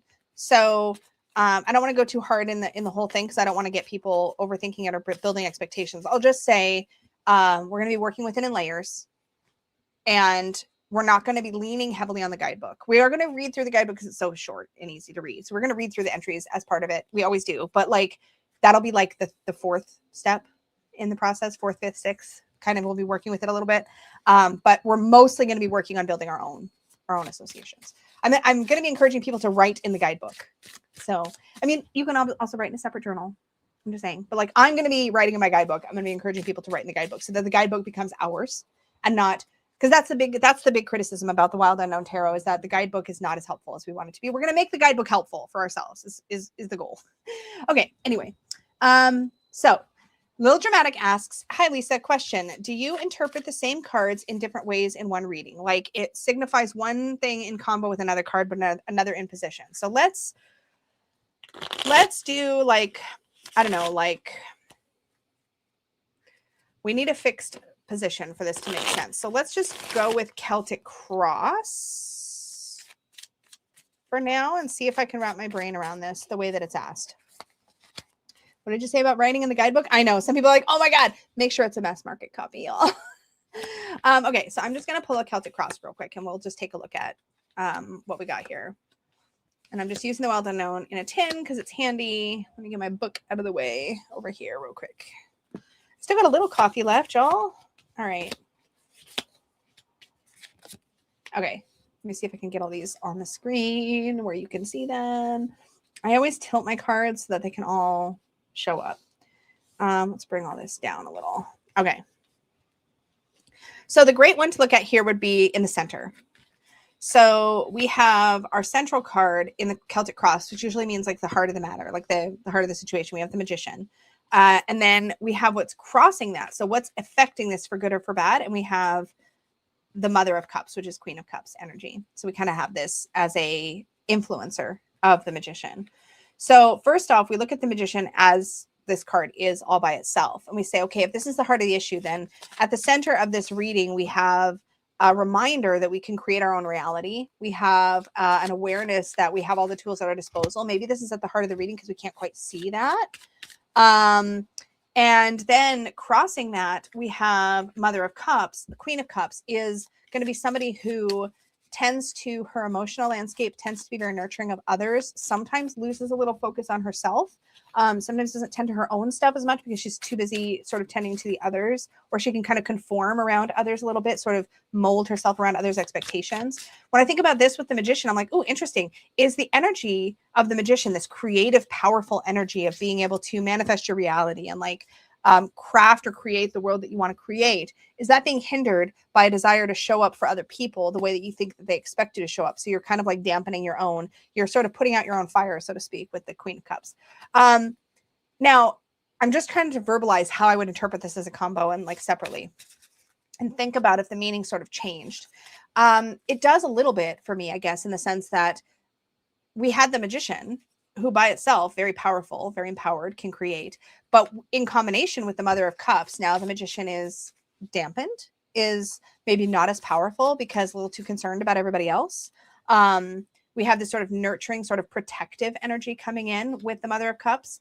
I feel like that kind of supersedes, it's over top of the Magician. So maybe the issue here for this particular pretend querent is that they're sort of dampening, they're reducing their own power. They're making themselves small, shrinking a little bit, maybe to not disrupt the people around them, you know. But the question here is more like it's almost like if it means something completely different in another card, but another in its position. I feel like that it kind of did just there. What do we think in the chat? What do we think in the chat? Because I feel like, yeah, it's going to morph a little bit. Now, if it's completely different in the sense that like, depending on how you read. So I'm thinking about the ways that I read, and there's always a difference. If I think about how this Queen of Cups, as in the center here, interacts with the conscious Ace of Wands, it's like she knows that she wants to tap into her inner power. So consciously, that's what we desire, perhaps. That's what we're trying to do. We want to be creative. We want to feel empowered. But then subconsciously, we're kind of we're overthinking. We're feeling surrounded by other people's expectations with this Eight of Swords. I'm just kind of, now I'm going through the whole reading, but like, hopefully you understand. I think I'm struggling with this question a little bit because I don't think that card fully, for me anyways, fully changes meaning. It sort of harmonizes with the cards around it. It harmonizes with the cards it's interacting with, but it all feels cohesive. This just became a mini cards and conversation. I know, right? I love that series, by the way. It's so much fun. So I don't know. What are in the chat? What are your guys' experience? Do you find that cards feel one way in their position and then another? Because I feel like a reading for me feels very alive in the sense that it's not fixed. It's like this kind of blends with this, and then this blends with this, and then this adds to the story, and this adds to the story. So it feels very organic for me. I don't think I read in such a fixed way where I can parse out how the card feels like it means one thing and then another. But I think it kind of just did. I don't know if I'm validating you at all. A little dramatic. Are you still in here? Let us know if any of this makes sense. Do you interpret the same card in different ways? Yeah. So I guess the short answer is yes. I interpret it. I first look at it alone, and then I look at how it ties in with the greater story of the reading. You know?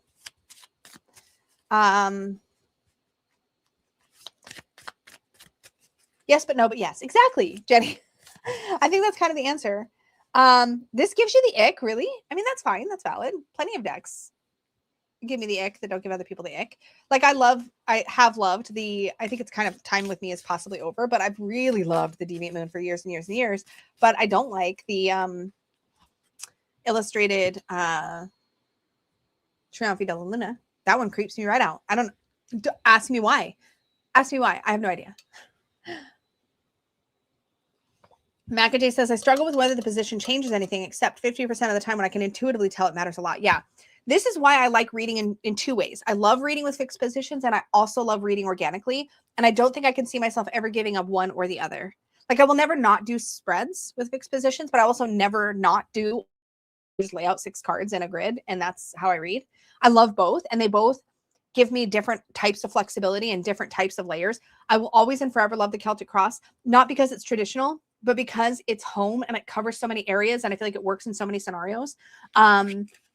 But yeah, so food for thought. I don't know. I guess it's a short answer to your question. A little dramatic. I don't know that that was very helpful, but obviously y'all in chat, feel free to add your perspectives. But I think that for me, the meaning of a card shifts throughout the entire reading until the reading is over. And then I kind of understand what it was telling me.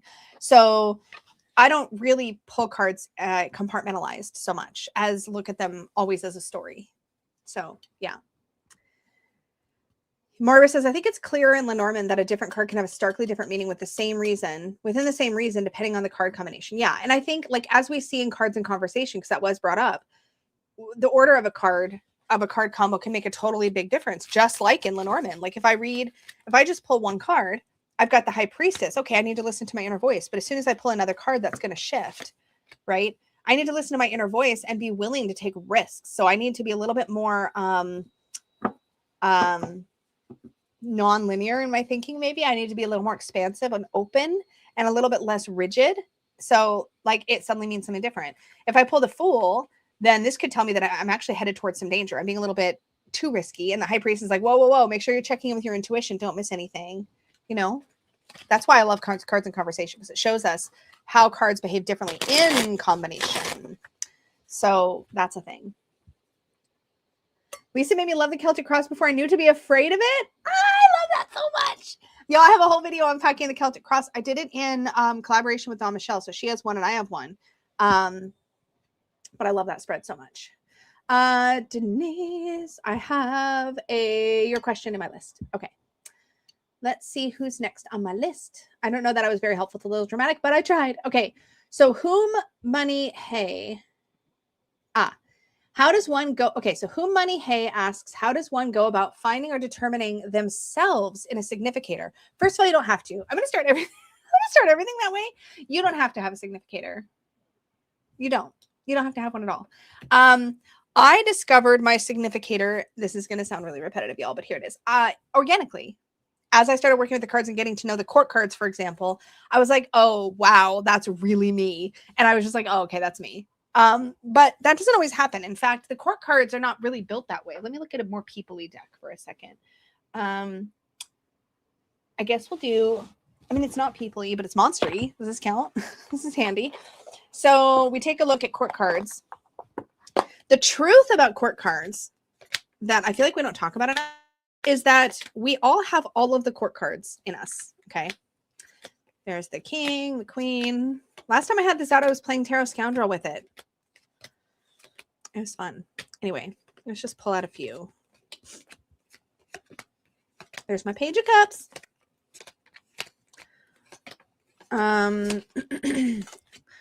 You can map the 16 court cards to the 16 Myers-Briggs personality types. And there are videos out there or graphics out there that tell you how to do that.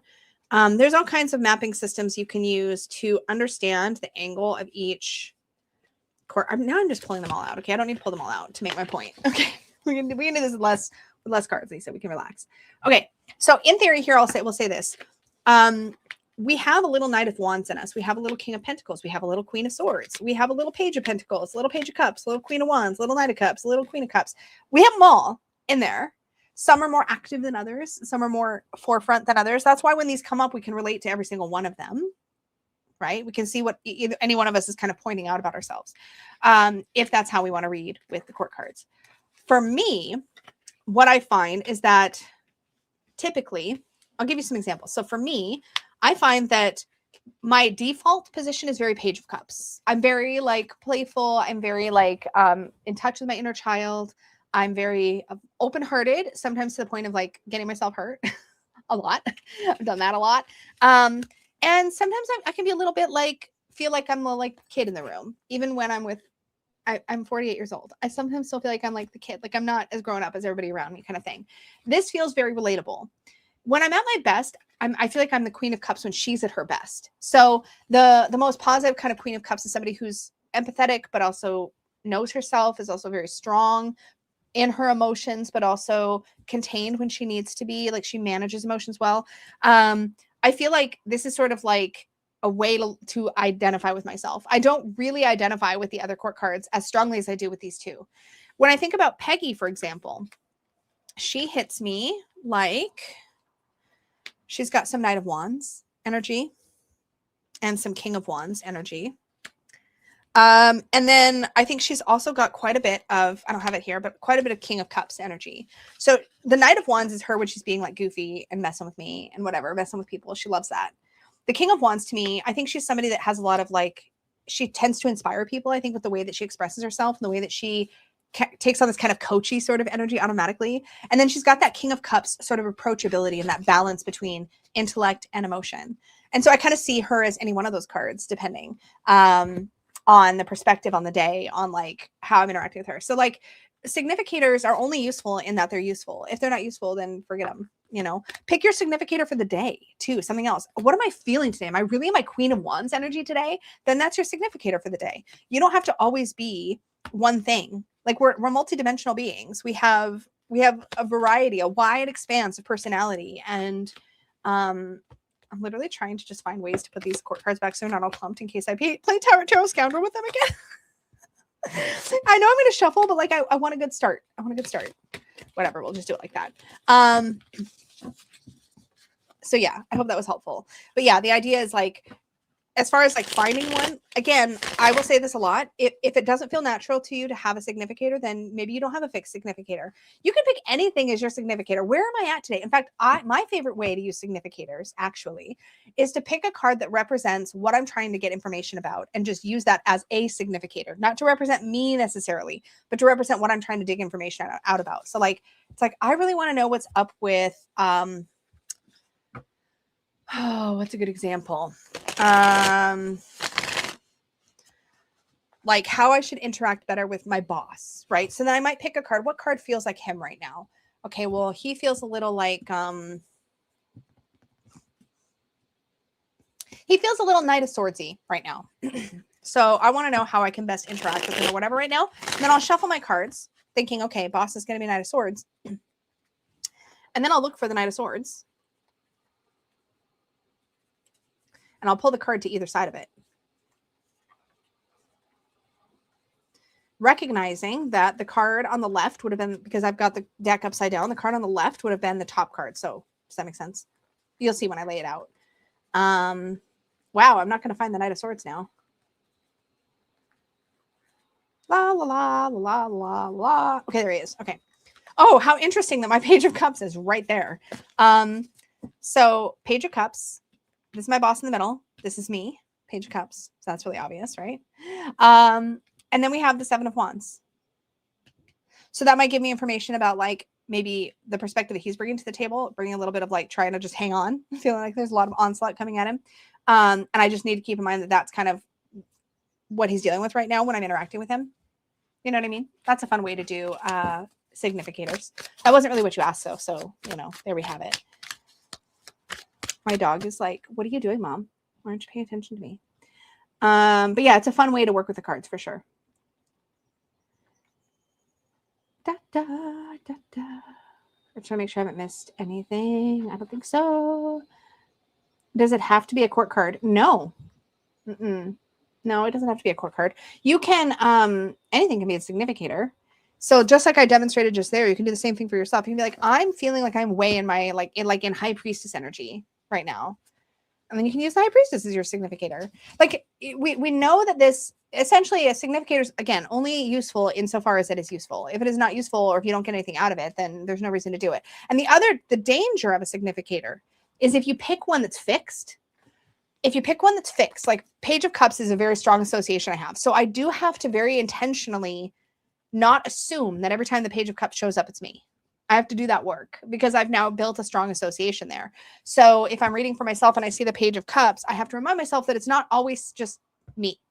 Sometimes it's coming in as an outside influence, and I need to keep that in mind. And sometimes that's actually an extra step that makes reading for myself a little harder, right? Or what if you're reading for somebody who's in your life and you're doing a reading for them and you pull the card that you've associated with you? Does that mean that's you in that person's reading? Maybe, maybe not. And it can actually make things complicated. So I wouldn't say having a significator is like a goal you should have. I think, again, if you find it useful and it's come up or it's come up naturally, sure, but don't feel like you have to have one because you don't. That's what I would say about that. All right. Next up, we have Aura, how to overcome a crisis in tarot practice. We were talking about this a bit at the beginning. So if you are watching this back, I will say, if you're watching this back, watch the beginning because we talked about this a bunch. But the question is basically, I've been working with tarot for over 20 years and I feel stuck, like I've lost my direction and spark. There's a difference in the question and how I read it between feeling stuck with your tarot or feeling stuck like generally in your life. Those are two completely different things. And I think what you're saying is you feel stuck and you don't feel the spark with your tarot practice anymore. That just happens sometimes. I know that's maybe not a comforting answer. Again, we have we were talking earlier today about the sunk cost fallacy. We can get it in our heads that we have to love tarot forever because, oh my God, look at how many tarot decks we bought. That doesn't have to be the case. That doesn't have to be the case. Oh, you're welcome. Who money, hey. You're welcome. You're welcome. I would say that yes, watch back what we said at the beginning, but I'll also add to this and just say that, like, if you've lost your spark, forcing it isn't going to bring the spark back. In fact, sometimes the best way to bring the spark back is to just let yourself not play with tarot for a little while, not work with tarot for a little while, see how that feels. Maybe work with stuff if you want to maintain some sort of like something, because like you feel like you want to do something, you feel like that would be helpful. I think that one thing that could be useful is changing it up. Let's say you're a hardcore, you almost always go to tarot. Like I'm one of those. I don't very often work with only Oracle. Like I don't usually do an Oracle card reading for myself, except with my Unicorn's Journey Oracle, but that's because I've made that for myself. But I don't often do just an Oracle card reading or use Oracle like tarot. I don't often do that. So maybe one of the things that I might do if I found myself feeling like there's just no spark is just put my tarot cards aside for a little while. Maybe work with Oracle. Maybe that's the time for me to experiment with the geomancy that I have in my desk drawer. Maybe I work with runes for a little bit. Maybe I play with pendulums. Maybe I just don't do any of that shit for a little while. Maybe I make a whole freaking dice casting system with my bestie and we work with RPG dice for a bit. I think that one of the things, it's kind of like what they say about relationships, is sometimes you need a little bit of a breather or space. The whole absence makes the heart grow fonder. Sometimes that's true. Sometimes taking a break gives you an opportunity to kind of get to know tarot all over again, get to know cards all over again, or divination all over again. Sometimes it's a message from your subconscious that you don't need this tool right now. Maybe you're in a good place. Maybe you're doing your own self-reflection and the prompts from the cards aren't working for you.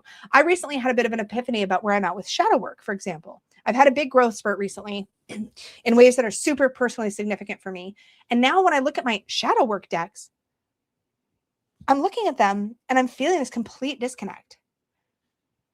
Like, I don't think I need you the way that I used to need you. Like, I feel like I used to need cards to like call me out on my shit, to really like go in really hard and like point out all my bullshit. I want to see my bad patterns. I want to see my negative behaviors right in front of me so I can really confront them and look at them. What I'm actually feeling right now about my practice is and I think that the piece that I've been missing in my own shadow work practice for a long time is, now we're just in Lisa Papez's diary. Okay. So just, this is where we're at right now. I'm just diarying now. But what I'm realizing is what I need right now in my shadow work is I actually need deep, deep compassion and empathy for self. And that's the piece that I've kind of been missing. It's easy for me to go in hard on myself. That's actually kind of a comfort place for me, except not anymore. Now I'm realizing, God, I need to bring in more of that gentle, compassion, loving energy toward myself. So now I'm being drawn to decks like Reclaim, that trigger that inner empathy. There's something about the Reclaim Oracle. I need to make a whole video about this, actually. There's something about the Reclaim Oracle that it identifies an emotion, but it shows that emotion in a way that you feel for the character in the card in a way. And when you direct that energy back towards yourself, there's this like blooming self-empathy that's really powerful. Whereas before, I didn't want that. I wanted to beat myself up, kind of, because that was what felt more natural and comfortable for me in my shadow work. Does that make sense? So, okay, I promise I will connect this back to your point. Okay, so back to your point. When you feel like you lose that spark, sometimes what's happened is that you've changed. You've been working with tarot for 20 years. I've been working with tarot for like almost 30 years. I'm so old, y'all. Okay. Everybody's going to laugh at me. I'm so sorry I said that. I know. But like, I've been working with tarot for like 30 years now, give or take a couple months, because pretty much since I was 19, I'm 48. So maybe that's not right math. Is that right math? 28, 38, 40. No, that's right math. Okay, never mind. Anyways, punchline is I've changed a lot over that time. How I work with cards, how I read with them, how I function, how I read for others, all of that changes all the time. What you need now from cards, if anything, is very different than what 18-year-old you, 25-year-old you, 30-year-old you needed from your practice. So it's more likely that you've grown and changed and need different things or need less from your cards than you did before. And that's amazing. Let's just be real for a second. If we are using cards to get clarity and we've reached a point where we are getting really good clarity in our lives without cards, isn't that a positive thing? I'm just going to throw that out there. Maybe it's a positive thing. Maybe we just don't need them the same. And in a way, that should be something we celebrate, potentially. But maybe it's just that you aren't in a place in your life where doing that kind of work is useful or helpful. Sometimes we lose our spark with tarot or lose our interest in tarot because we're avoiding something and we don't want to be faced with it when we pull our reading. So subconsciously, we're like, nah, I don't want to do that. That feels icky. No, thank you. That's blah. And I'm not saying that's the case every time. In fact, it's probably more rarely the case than just generally we've outgrown something about our practice. But it could be a thing. And if that's the case, then maybe it's worth first figuring out where you're at in your life and what needs to be addressed and what needs to be dealt with so that you're not avoiding something subconsciously, so that then it feels good to pull your cards again.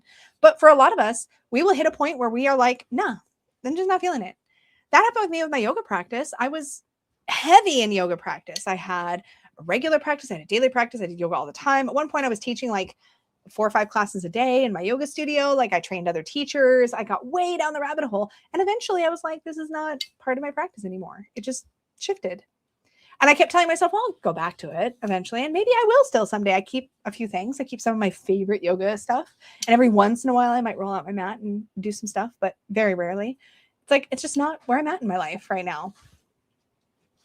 Some things come into our life for a reason, a season, or a lifetime. I'll say that. And that's not always what we want to hear, but sometimes that's the case. And sometimes we won't know unless we just take a breather and then check back in later. But again, we did talk about this quite a bit at the beginning as well. So one of the first questions I answered, actually, I think it was the first question I answered. So if you're watching this back, Aura, revisit that too, because I had a lot of other things also to say that might be helpful for you. I want to make sure I didn't miss any questions. Yeah. Lita says, I was there recently at the end of December, beginning of this month, and it had me concerned. So I focused on other things, and then I was drawn back without trying. Yes. Yes. Yeah. Aura says exactly. It feels like a disconnect with the tarot, like there's no chemistry. Yeah, exactly. And if there's no chemistry, forcing it isn't going to force chemistry. Like chemistry is something that just happens. So just let it happen. And like I already said, it hasn't been 30 years nonstop. Same. Don't ever like think that I was pulling cards every day for the last 30 years. Absolutely not. Like I said, I took like 5 to 10 years where I maybe used my cards a few times a year. That's a pretty big chunk of that 30 years. But tarot has always been something that I knew was in my life and that I could use or not use as the case may be. And my relationship with the cards, again, has changed so much over the years. So much. So, yeah.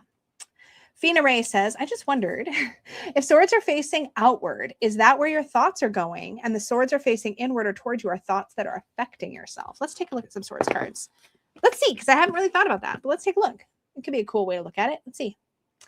My answer always is going to be if that stands out to you as interesting or important, then it is interesting and important and should be taken into account, regardless of what I have to say about it. But let's take a look and see what we think. What do we think about the swords? And see. So the question, oh, did I not put it up on the screen? I thought I did. Okay, there we go. Yeah, if swords are facing outward, is that where your thoughts are going? And the swords that are facing inward are towards your thoughts that are affecting yourself. So yeah. So Ace of Swords is like facing outward. Facing outward.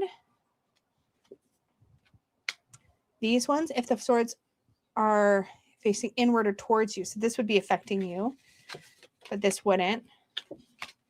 I would say for me, kind of towards me, more outward, maybe a bit of both. I can see this. I could see this being useful. I could see this being something that is a layer that might be worth integrating into your reading style. More outward, maybe? Maybe. I would say maybe. For me, I would say maybe. I don't think I see the consistency across the cards that I feel like would make me think that that's maybe what it's intended. But if it's useful, it's worth incorporating into your readings. And if you see something like that and you're like, this feels relevant. Like if I pull this and I'm like, oh, these cards, I do pay attention to sort of where the swords are. So for example, one of the things I often think about when I pull the Six of Swords is you're getting away from a bad situation, but you're bringing the swords with you from that bad situation. So we had the Five of Swords before the Six of Swords, right? So we're getting away from the Five of Swords. This is an escape sort of card. We're moving on. We're moving towards smoother waters, but we're bringing swords with you. And I don't know about you, but if I'm taking a boat ride, I'm not putting some swords in the bottom of the boat. That seems like potentially a recipe for disaster.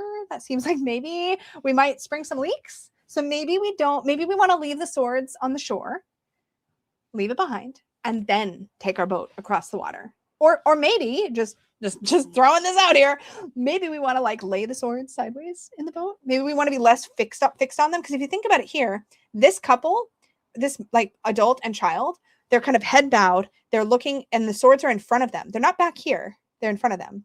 So even though they're being ferried into smoother waters, they're bringing all the drama with them. They're bringing the baggage with them and they're fixated. Their attention is on the baggage. They're not looking out to this smooth water over here. They're not even looking at the rough water. They're looking at the swords. They're looking at their wounds, at the things they're bringing with them, at the baggage. Not great. So I do pay attention to things like that. Sometimes I pay attention to like in the Two of Swords, the fact that both of these swords are awfully close to her neck. Like she's blocking her heart with the swords.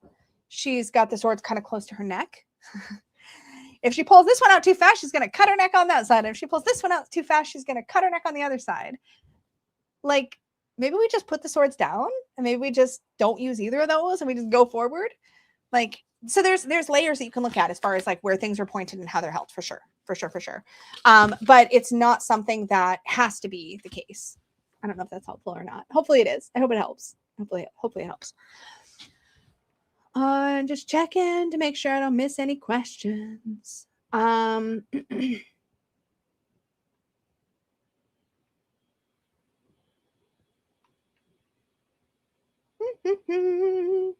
have to sneeze.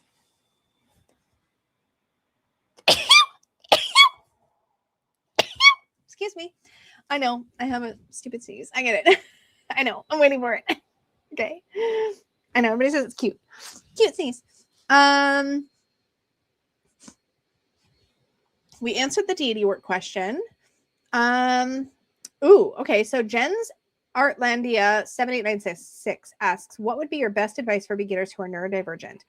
I'm going to step cautiously here because I don't know that I would refer to myself as neurodivergent, but I do have complex post-traumatic stress.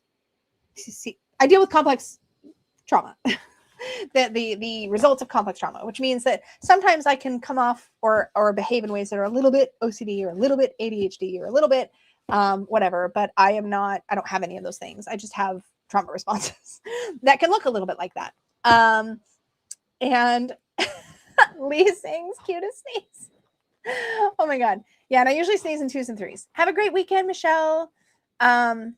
Anyways, so back to your question about neurodivergence. So I want to step cautiously and say, other people in chat who do consider themselves neurodivergent, please share your thoughts.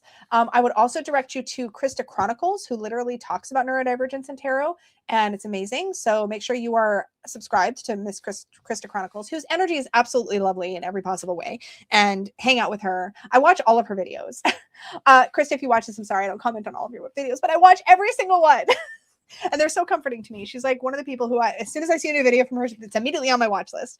I find her very, very enjoyable to watch. But regardless, she does talk a lot about neurodivergence and tarot. And I think she has shared a lot of really vulnerable, really powerful things. And I think it's worth checking her out first and foremost.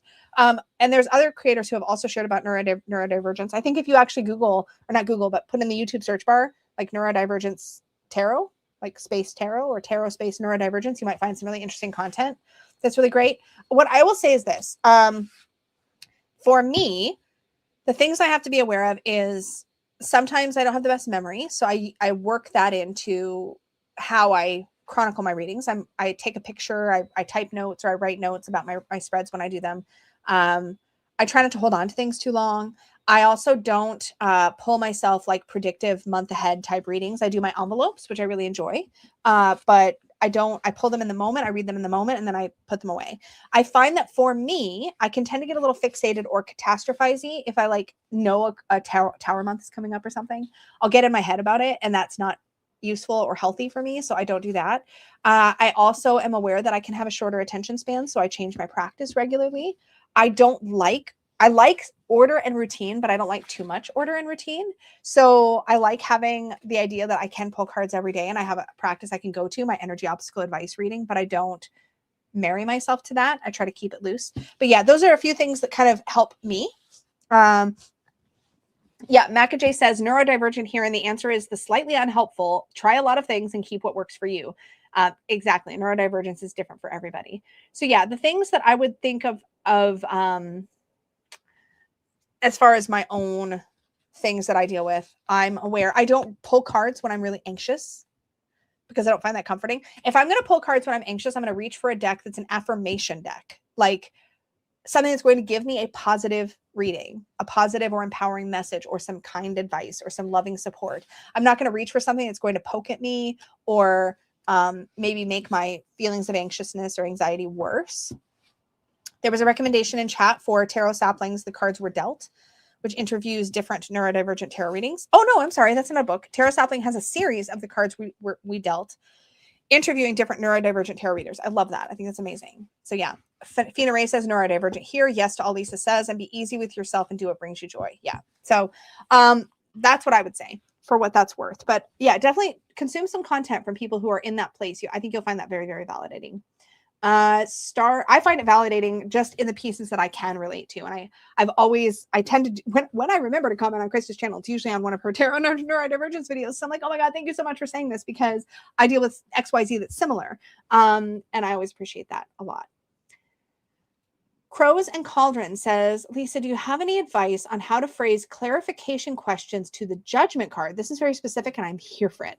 I get excited because I associate it with fulfilling your calling, but I don't know what to do. Ooh, interesting. Okay, let's take a look and talk about the judgment card, because it's such a cool card and I love it so much. So we're going to pull out Judgment from RWS, and it's going to make my deck look really small, but I'm also going to pull it out from UJT so we can talk about what it's all about, or what I think it's all about. My opinion. I guess that's what we're here for, right? Okay, so I'm going to pull it out of both decks. My deck is upside down. I'm like, why isn't the box opening? It's upside down, Lisa. That's why. This is my in order copy of my deck. I am so spoiled to make decks, because then I can have multiple copies of my own decks, which means I can always have a shuffled and an unshuffled copy. And that just like is so great for my brain. It's the little things. Okay, so here's my judgment card. Look how small she is next to the giant Rider-Waite Smith.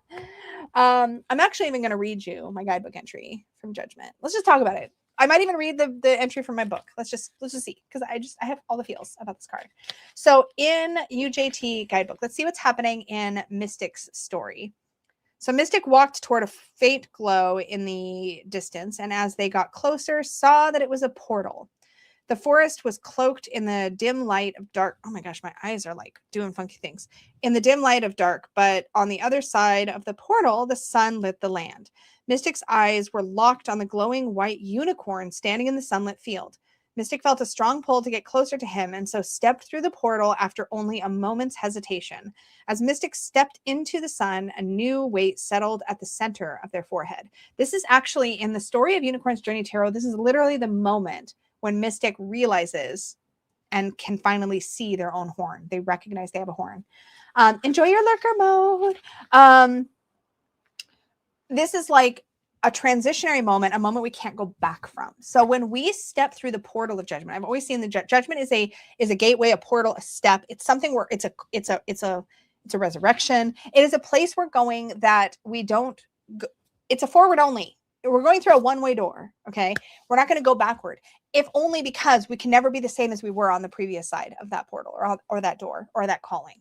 And I think there's some really interesting things to think about like that. We're drawn toward it. We're there, and it's an invitation. And the other thing to keep in mind about judgment is that it's optional. It's optional. We're being invited. We're hearing a call, but we don't have to answer the call. And I think sometimes that's a layer we actually miss in the judgment card. Getting the card doesn't mean that you've answered the call. Or it doesn't have to mean, sorry, I should clarify. It doesn't have to mean you've already answered the call. It can mean that you're hearing the call, you're being pulled in that direction, but you still get to decide. You have the agency to decide, am I going to step forward or not step forward, right? There is a, there's agency there. Let me see if I can do this without making a huge mess. I'm going to pull up Unlocking the Tarot on Judgment. I don't know if I'm going to read the whole thing because it's probably really long. I'm a little verbose, you guys. I'm sure we're all so surprised about that. So the personal keyword I have associated with judgment is evolution. That's the one I've kind of had forever and ever. I said my keyword for this card is evolution. The definition of evolution is a process of permanent change. I don't know if you guys know this about Unlocking the Tarot. I've probably shared it before, but these are my definitions of these words, because when I was talking to my editor early on about this book, one of the things we talked about is not using like a traditional, like not quoting the dictionary. So I actually I had 5 or 6 different dictionaries and a thesaurus, and I had physical dictionaries and digital dictionaries, and I would read all these different dictionary definitions, and then I would write my own definition of the word, anyway. So yeah, process of permanent change is what I came up with for the word evolution. So in the RWS version of this card, I'm just going to read from this for a second because this is fun. I love deep diving this card. Okay, anyways, in the RWS version of this card, a trumpeting angel calls souls up to heaven. I'm honestly not a fan of this imagery. It just feels very judgy. Yeah, I know. I honestly couldn't help it. And because I didn't like the way that this card was depicted, I struggled to connect with it. So this was actually a card that brought up a lot of religious stuff for me that I really struggled with back then. So I just basically said, anyways, I struggled to connect with it. Frankly, the image of people rising out of their tombs called up by some angel feels way more Bible-y than I'm strictly comfortable with. Oh, sweet little Lisa. If you only knew. Anyways, but still, regardless, it is a good point. And it's something that I think a lot of us have struggled with, especially those of us with religious stuff, bad religious associations. Not always great. But I just wrote, it took some internal gymnastics to get to the point where I had truly befriended this card and what it meant. To do that, I had to put this imagery in its place and remind myself that tarot was heavily influenced by the religions that dominated society at the time of its creation. This is true. It's actually one of the reasons I feel more comfortable now with the RWS than ever before. I come kind of full circle in all this. Anyway, so I basically just said, once I integrated that understanding, I stopped avoiding this card and really took the time to understand it. As I did, I began to understand that it was the imagery and not the meaning that I was struggling with. Contrary to its name, the judgment card isn't about being judged by others, at least, again, my opinion. If anything, the card is about judging or evaluating yourself. That's because judgment represents an opportunity to evolve. Evolution is tricky because to evolve, you must completely let go of one version of yourself so that you can embrace another. This is a really interesting point about judgment that I think we sometimes miss, is that it's not an easy door to walk through, because when we walk through this judgment card, some part of us has to accept that we will not be the same on the other side of it. We have to be willing to let go of our attachment to our current version of ourselves, right? Every time you're taking a big step forward in your personal growth, you were answering the call of judgment. Every time you look back and realize that who you are isn't who you were, you're looking back from the other side of judgment. Have you ever heard of a calling? That's what the trumpet blowing angel on the card is doing, calling you. Whether you follow the call, though, is up to you. Entirely up to you. There's no forced change here. Like we see in the Wheel of Fortune, and the evolution you're invited to is not inevitable as depicted in the Death card. So when you think about like these different cards, Wheel of Fortune is taking us for a tumble, like it or not. Death is an ending. We cannot escape it. Judgment is an invitation. And those are very different energies, right? We can avoid judgment. We can escape the judgment card. It's an invitation. It's not forced. One could, no, that's just, again, my take on the card, etc. So it says, in judgment, you're invited to make a choice to continue as you have been or to step up and do better. It's time to evolve, but no one will make you. Evolution is a choice, not a promise, and it demands your cooperation and commitment to the process. When judgment sends you an invitation, it's the part of you that knows your worth and what you're truly capable of that RSVPs with yes. The truth is that evolution is often painful. Stepping into a better, see, I'm just saying what I just said out loud. Stepping into a better version of ourselves requires to let go of the version of ourselves we've held dear for a long time. You may not be ready, but do you need to be? While it's true that you can refuse the call of judgment and remain where you are, the opportunity to evolve that judgment presents isn't necessarily the kind of opportunity that waits forever. This is something else to keep in mind. If you choose to remain where you are as you are, the opportunity may pass you by, but really, no pressure. I kid, of course. There's definitely some pressure. I had fun writing this book. You can tell. Anyways, as the second to last card in the major arcana of the tarot, I see judgment as the doorway we have to walk through if we ever want to reach our own personal happily ever after. Before we can reach that joyous phase of true completion, we have to grow and we have to evolve. So yes, evolution is a choice. To languish, though, that is also a choice. As a blessing, judgment acknowledges all you've accomplished and learned. You're ready now. You're ready to step into the next phase in your life. It will be a little uncomfortable and you'll have to grow into this new skin, but the rewards are well worth it. Say yes to your personal evolution.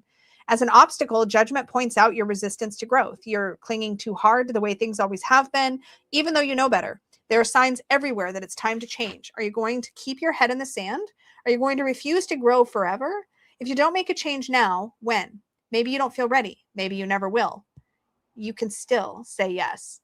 I love the word evolution for this card because it indicates stepping up, moving forward, and doing better. It's serious and powerful card, and it's also a card I can't think about without also thinking of Pokemon. Oh, was somebody just mentioning this in the chat about my Pokemon reference? Yeah, it's true. If you're familiar with the adorable creatures from the game of the same name, you'll understand that Pokemon are an excellent analogy for judgment. Throughout the Pokemon game, you train adorable creatures who evolve into stronger and often cooler forms as they gain experience. It's simply too perfect an analogy for what the judgment card is all about, not to mention it. Consider what word might work for you if evolution doesn't work. So I also have progress, rebirth, and ascension as possible words. So that I did end up reading the entire entry on judgment. Here we are. This is what we did. This is what we do. I could totally use this card in my next spiritual update video. That's a very good point. If I remember, we'll see if I remember. So Crows and Cauldron says, this is so helpful. I saw it as destiny, which has a lot of pressure, but being open to transform is something I can wrap my head around. I think that's the thing. I think sometimes we feel like this is yanking us in, and it's not. It's the portal has opened. The trumpet is calling, but some people will resist this. And in fact, in some versions of judgment, you'll literally see some people resisting it, which is very interesting. You'll see some people are really excited and like lifting up their arms and welcoming it. And others are kind of like cowering and hiding. In Mystic's story, I wanted to bring to life the idea that Mystic has been, every step Mystic has taken in their story up until this point, right? Let's just review, right? We have the Fool, Magician Potential, High Priestess learning their inner voice, resting with the Empress, learning about boundaries from the Emperor, learning about what they're supposed to do in the Hierophant, making choices in the Lovers, Chariot, Strength, learning to face fear, Hermit, being alone with their thoughts, facing change, accepting consequences for actions, realizing they can't always do everything right when they want to do it, accepting loss, healing, balancing, breaking the chains that bind them, learning to be strong in the face of chaos, healing and finding their purpose, recalibrating to their true north, facing their inner fears, learning how to be authentic. All of that has led them to this moment where they have learned the lessons they need to learn. They are prepared, whether or not they feel prepared. The question is, do they believe in themselves enough to take the chance to step into the new paradigm that judgment represents? And in Mystic's story, they do, and they end up here with their horn and fully aware of their own inner magic. But it's taken a journey to do, which I tell that story in a different way a little bit. It's the same story, but it's simplified in some ways and I think sweeter in others in my children's book that I did, the Mystic's Magical Journey, which is on my website, by the way, along with my Etsy shop. But yeah, I've missed so many comments. But yeah, I love this. I love this. Okay. I love all the comments. Yes. Yeah, the fact that we have agency to answer the call or not changed the whole card for me. It's awesome. Yeah, exactly. I think that's why I struggled with it for so long is I'm like, what is this? This feels very non-consensual. Like I would like to consent, please. But also I realized that like big growth, there are other cards in the major arcana that talk about the kind of growth that we don't get to choose. You know, the wheel is going to take us for a spin no matter what. Death is going to do what it's going to do no matter what. We can't avoid or escape those things, but we can choose whether we're ready for judgment or not. And there's consequences to that choice, but that doesn't mean that we don't have choice. I think I just decided to change my personal keyword for judgment to ascension. I like that word a lot, actually, for judgment. I think it works really, really well. Ascending, evolution. I love that the imagery of walking through a portal. All of that works really, really well for me. So that was fun. I love talking about judgment because it was a card that I struggled with for a long time. And actually, another thing, if you do already have Unlocking the Tarot and you didn't manage to get through the whole thing, no shade. I get it. There's a section in the back where I actually do a comparison of justice and judgment because these are very commonly mixed up cards. So I talk about, they have a whole section where I do several cards where we get mixed up. So don't let these mix-ups trip you up. I do several comparisons, some minor, some major cards that we typically do mix up and how they're different. And that can be really helpful too. Yeah, Crows is like, yes, I don't want someone to tell me what to do unless I want to do it. Exactly. So yes, I hope that was helpful. Sounds like it was. I think this was a question. Let's see. In Celtic cross-spread, for instance, would be the position in the book versus how one uses their positions change the reading. This feels like more of a comment. So I will just confirm that, yes, this is true. In the Celtic cross, there are so many versions you can find. In fact, I have not yet found consistency really across more than one source. Like, you know what I mean? I haven't been able to put two Celtic crosses side by side and go, oh, these are exactly the same. They always have slight nuances, slight differences. People have shifted them over time. Different tarot people have created their own versions. My version is unique to me now because I have no idea where I got it from or if I modified something else, but it's the one I've been using for like 30 years. So it's the one I keep using. I think I might have tweaked it at some point, but I couldn't say that for sure. I probably got it from somewhere and I've just forgotten my source, but there's so many different sources for different Celtic cross spreads that, yeah, there's a bunch of different versions out there. Ooh, I like inner calling for judgment too. Yes. I love that. Alrighty.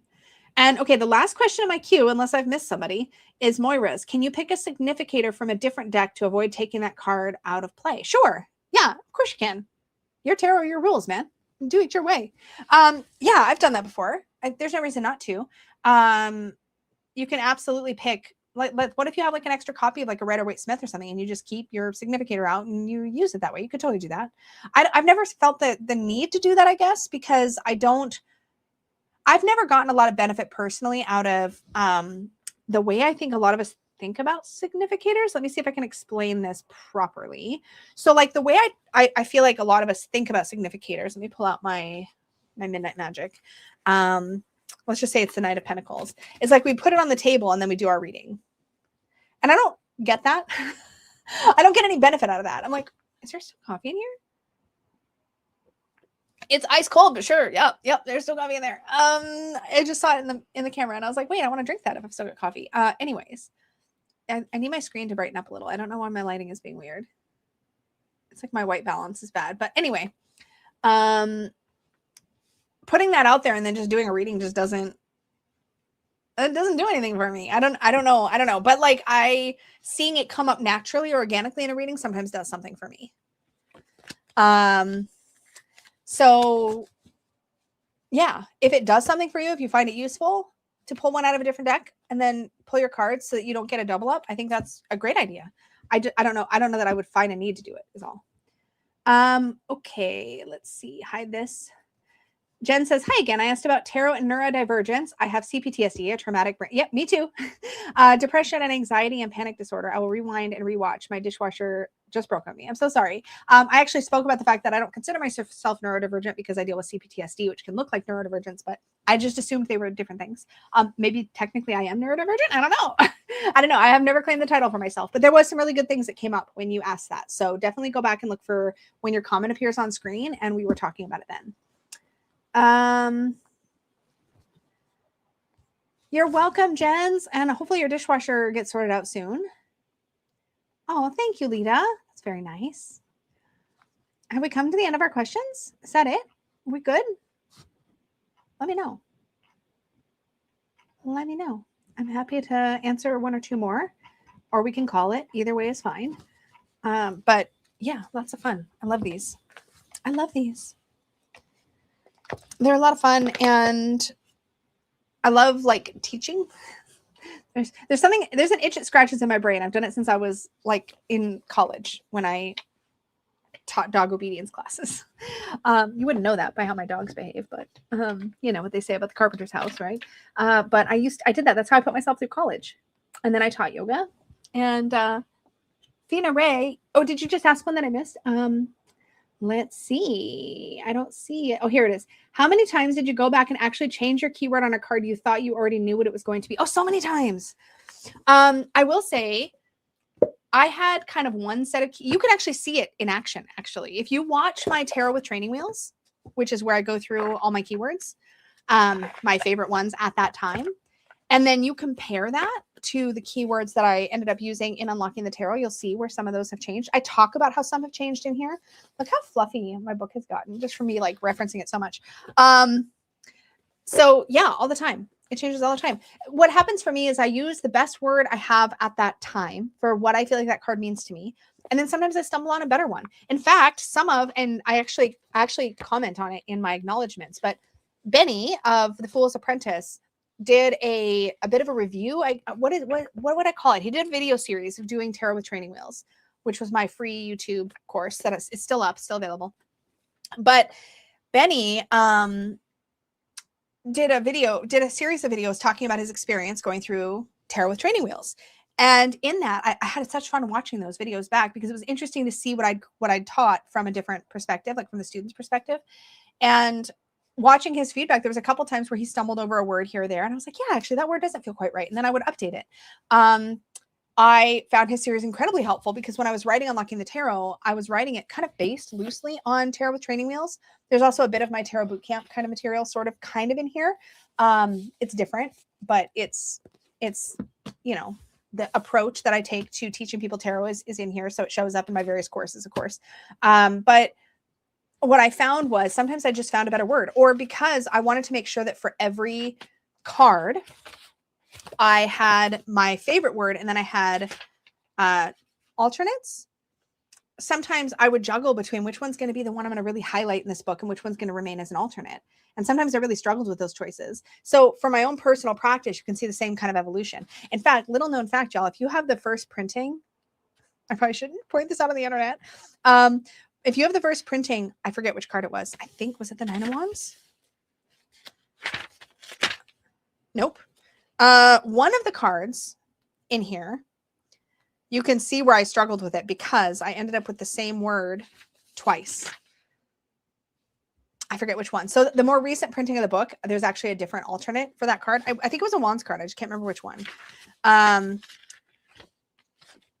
I want to know. It wasn't 4 because I still have the first printing. Oh, here it is. It was the 6 of Wands. I have recognition. So I think I used to use victory or something like that for my main keyword. Yeah. So if you have the first printing of this book, you'll find that in the 6 of Wands entry, I have recognition as my main keyword. And then here's some possible alternates. And I have victory and I have recognition again because I swapped. So I actually, in newer printings, there's a different alternate word down here. It's not like a big deal, but yeah. Yeah, Jenny has the repeating word. Yeah.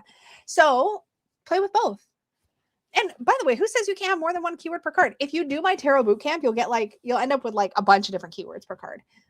So yeah, you don't have to pick one. I find one useful in the beginning or one as like a primary to kind of like anchor, but I always have more than one. So if you can't decide between curiosity and potential, maybe your Fool is curiosity and potential. Now for me, I have curiosity tied to my Page of Swords because I feel like my Page of Swords is my question asker. Oh, do you guys want to know what the new alternate is? I can go find that for you and read the entry aloud. Hold on. Let me see. I have to find the email from my publisher. Let me go to my email, first of all. What card did I just say that was? Oh, it's the 6 of Wands, right? 6 of Wands. Let's see. There it is. Okay, so the new one is validation, which is actually a word I use a lot with the Six of Wands. So here's what I say for my alternate for Six of Wands, if you're curious. Another word that works wonderfully for the Six of Wands is validation. Sometimes it isn't about success or accolades, but confirming that you've been on the right path all along, doing what you're meant to do. Validation can come from an external or internal source and is about feeling seen, respected, understood, or acknowledged. As a more personal feeling word, validation can bring a unique nuance to the meaning of this card and may make an excellent keyword choice for some. So there you have it. That is the new alternate that is in the newer version of the book. Please don't go buy a new copy of the book just to get that word. Like if you really want that like paragraph, just email me. I'll paste it for you. Absolutely, absolutely. Yeah, so the first printing of the book will be a super valuable collectible. Don't write in it. No, please write in it and then send me pictures. It's my favorite thing. It's my favorite thing. My favorite thing is seeing notes, highlights, pages that are all fucked up. I love that so much. Y'all, it gives me the most satisfaction. You will never know. I'm sorry, Denise, you said you had a question.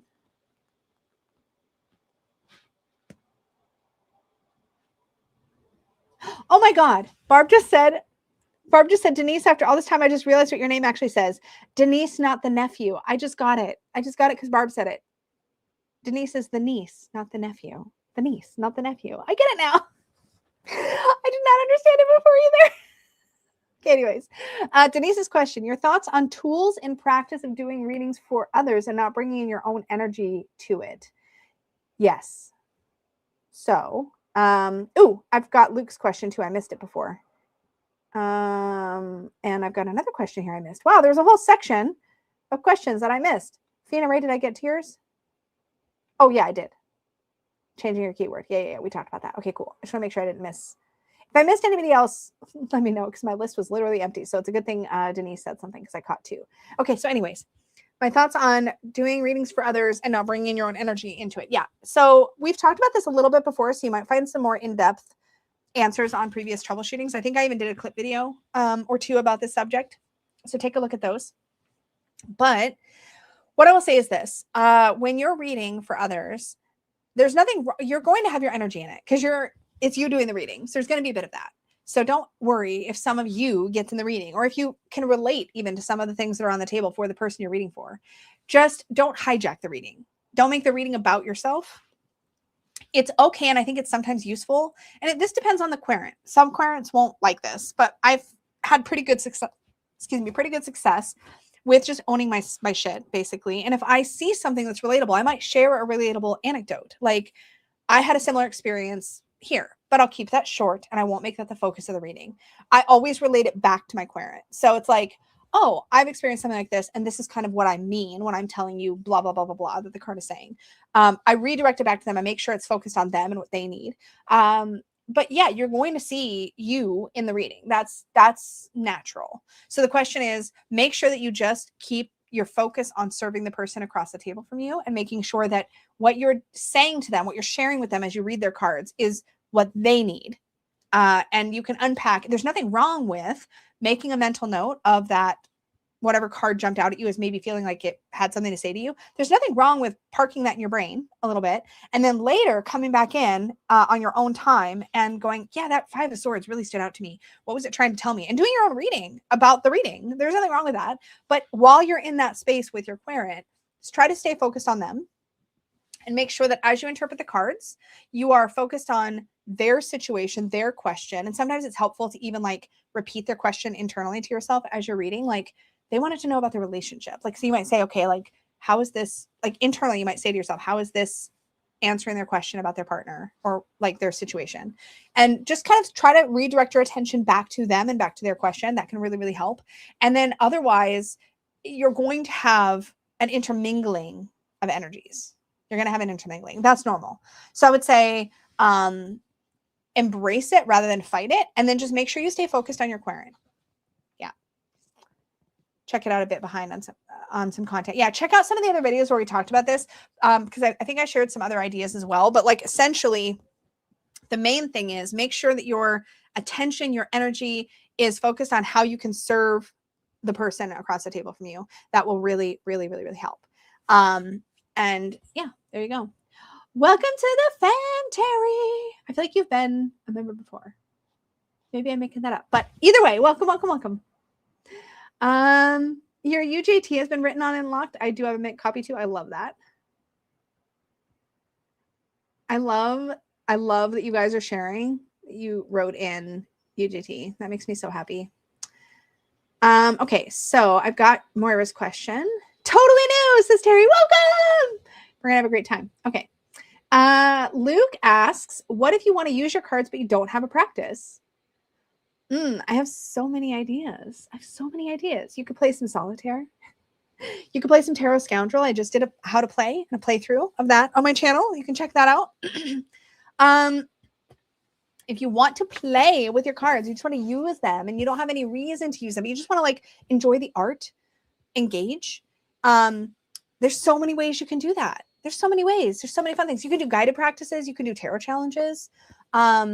If you want to use them in a divination way, I would say if you don't have a practice, tarot challenges are tons of fun.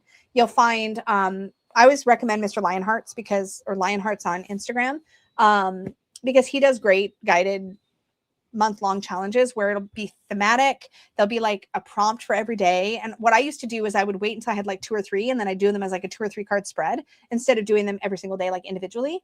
I think he's even built some of them to be that way. I like doing that. I like I said, playing solitaire. I like pulling out cards when I'm playing games. Like I have a World of Warcraft tarot. I also have a little tarot that looks like 8-bit.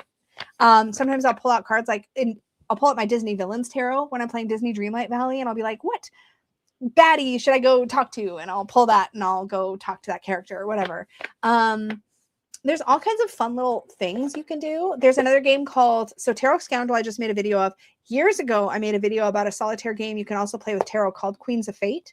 I don't know that my video is like the best resource for how to play Queens of Fate, but it'll show you how I played it back then.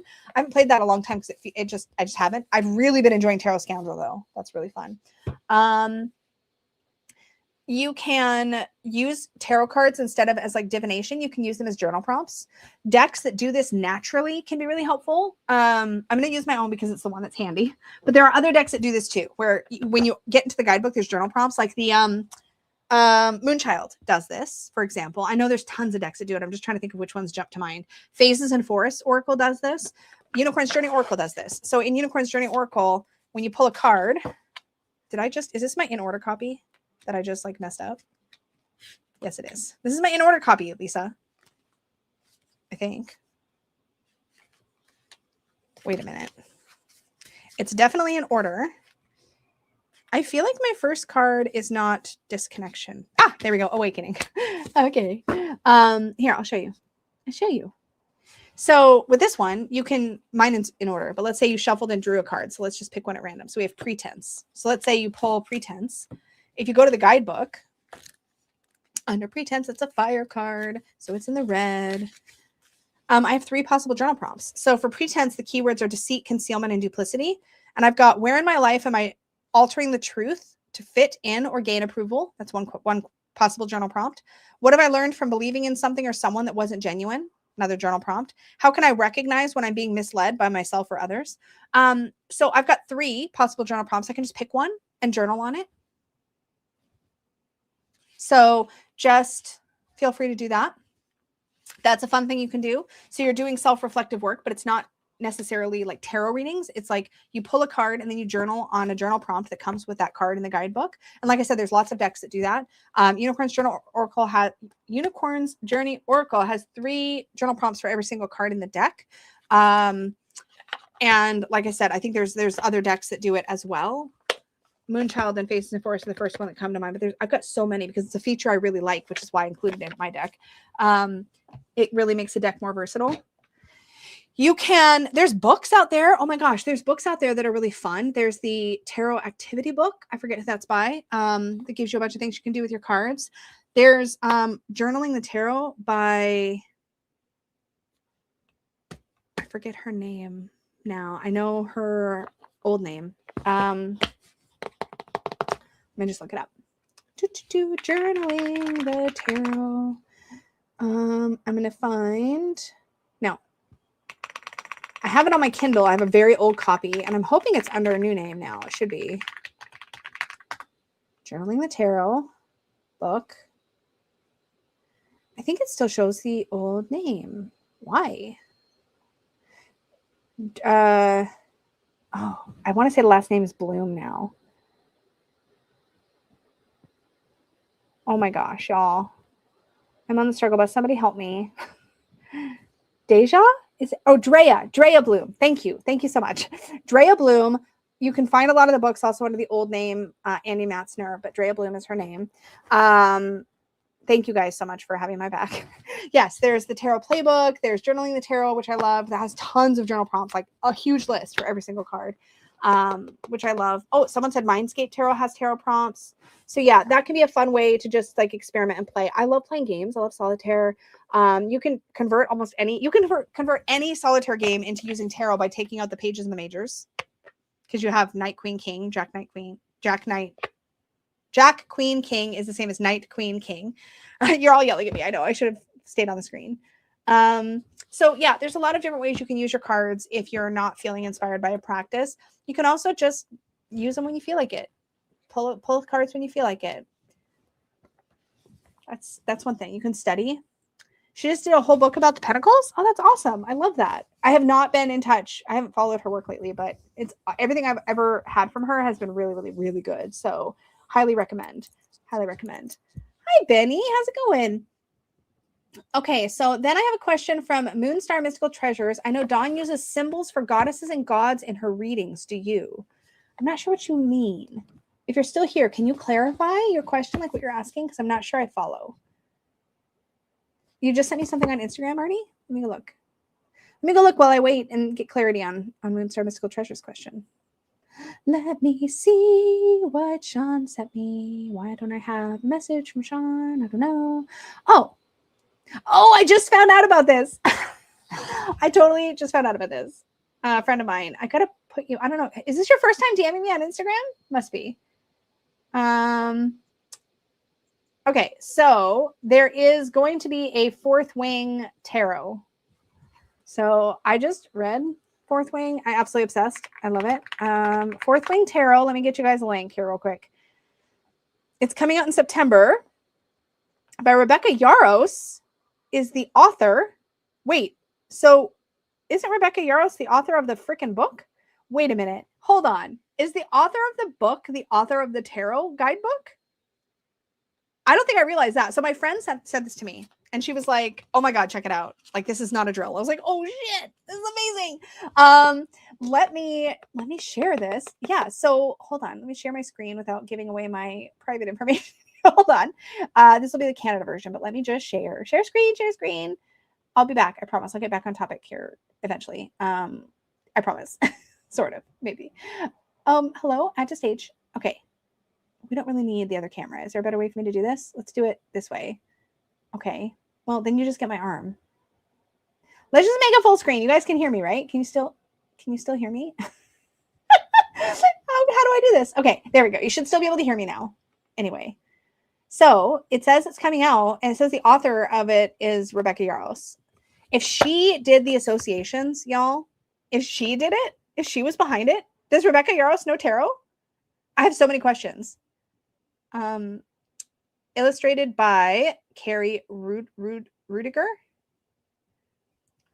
Okay, so it says 78 full-color tarot cards feature complete scenes and portraits by Carrie Rudiger, all 100% original human-made and created specifically for this deck, housed in an inner tuck box. A 120-page fully illustrated flexi-bound guidebook includes detailed card interpretation and instructions. And instructions for sample readings from tarot writer Satu Hamanaho Fox. I don't know why she's not listed as one of the authors. I guess because Rebecca is the author of the book that it's based on.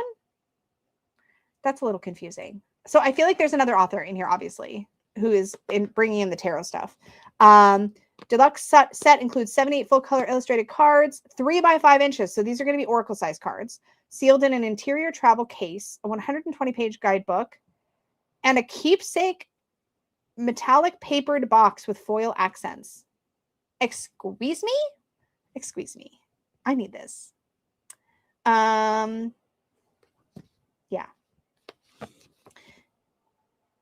It looks like, yeah, it looks like there is a writer that's helping. Why are you crushed?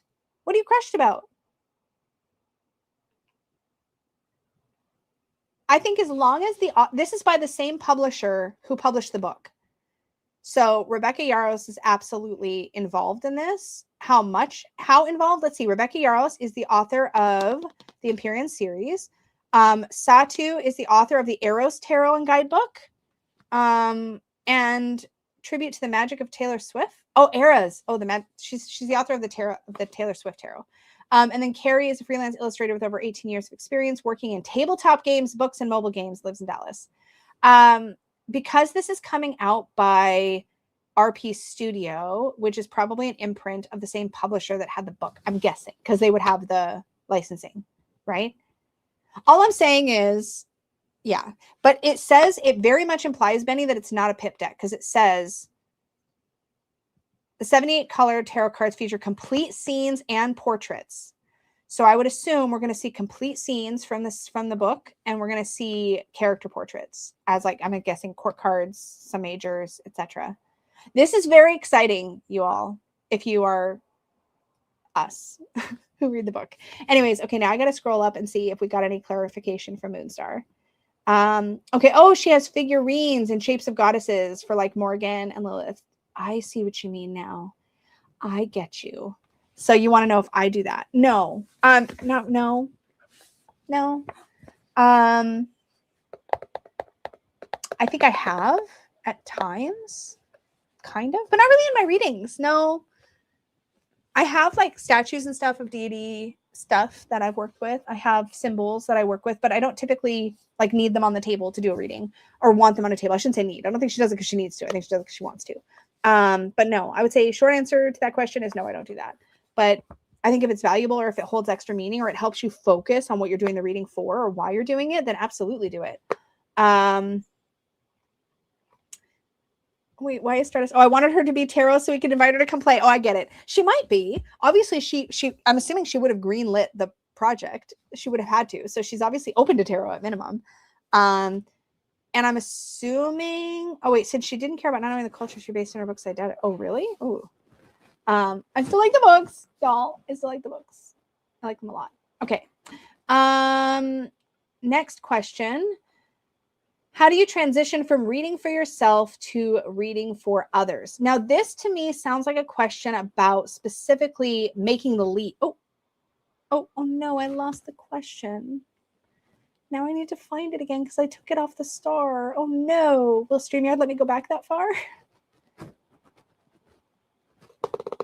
Moira, where did your question go? Dang it. Well, it was briefly on the screen. I'll just say that Moira was asking about how to make the transition from reading for yourself to reading for others.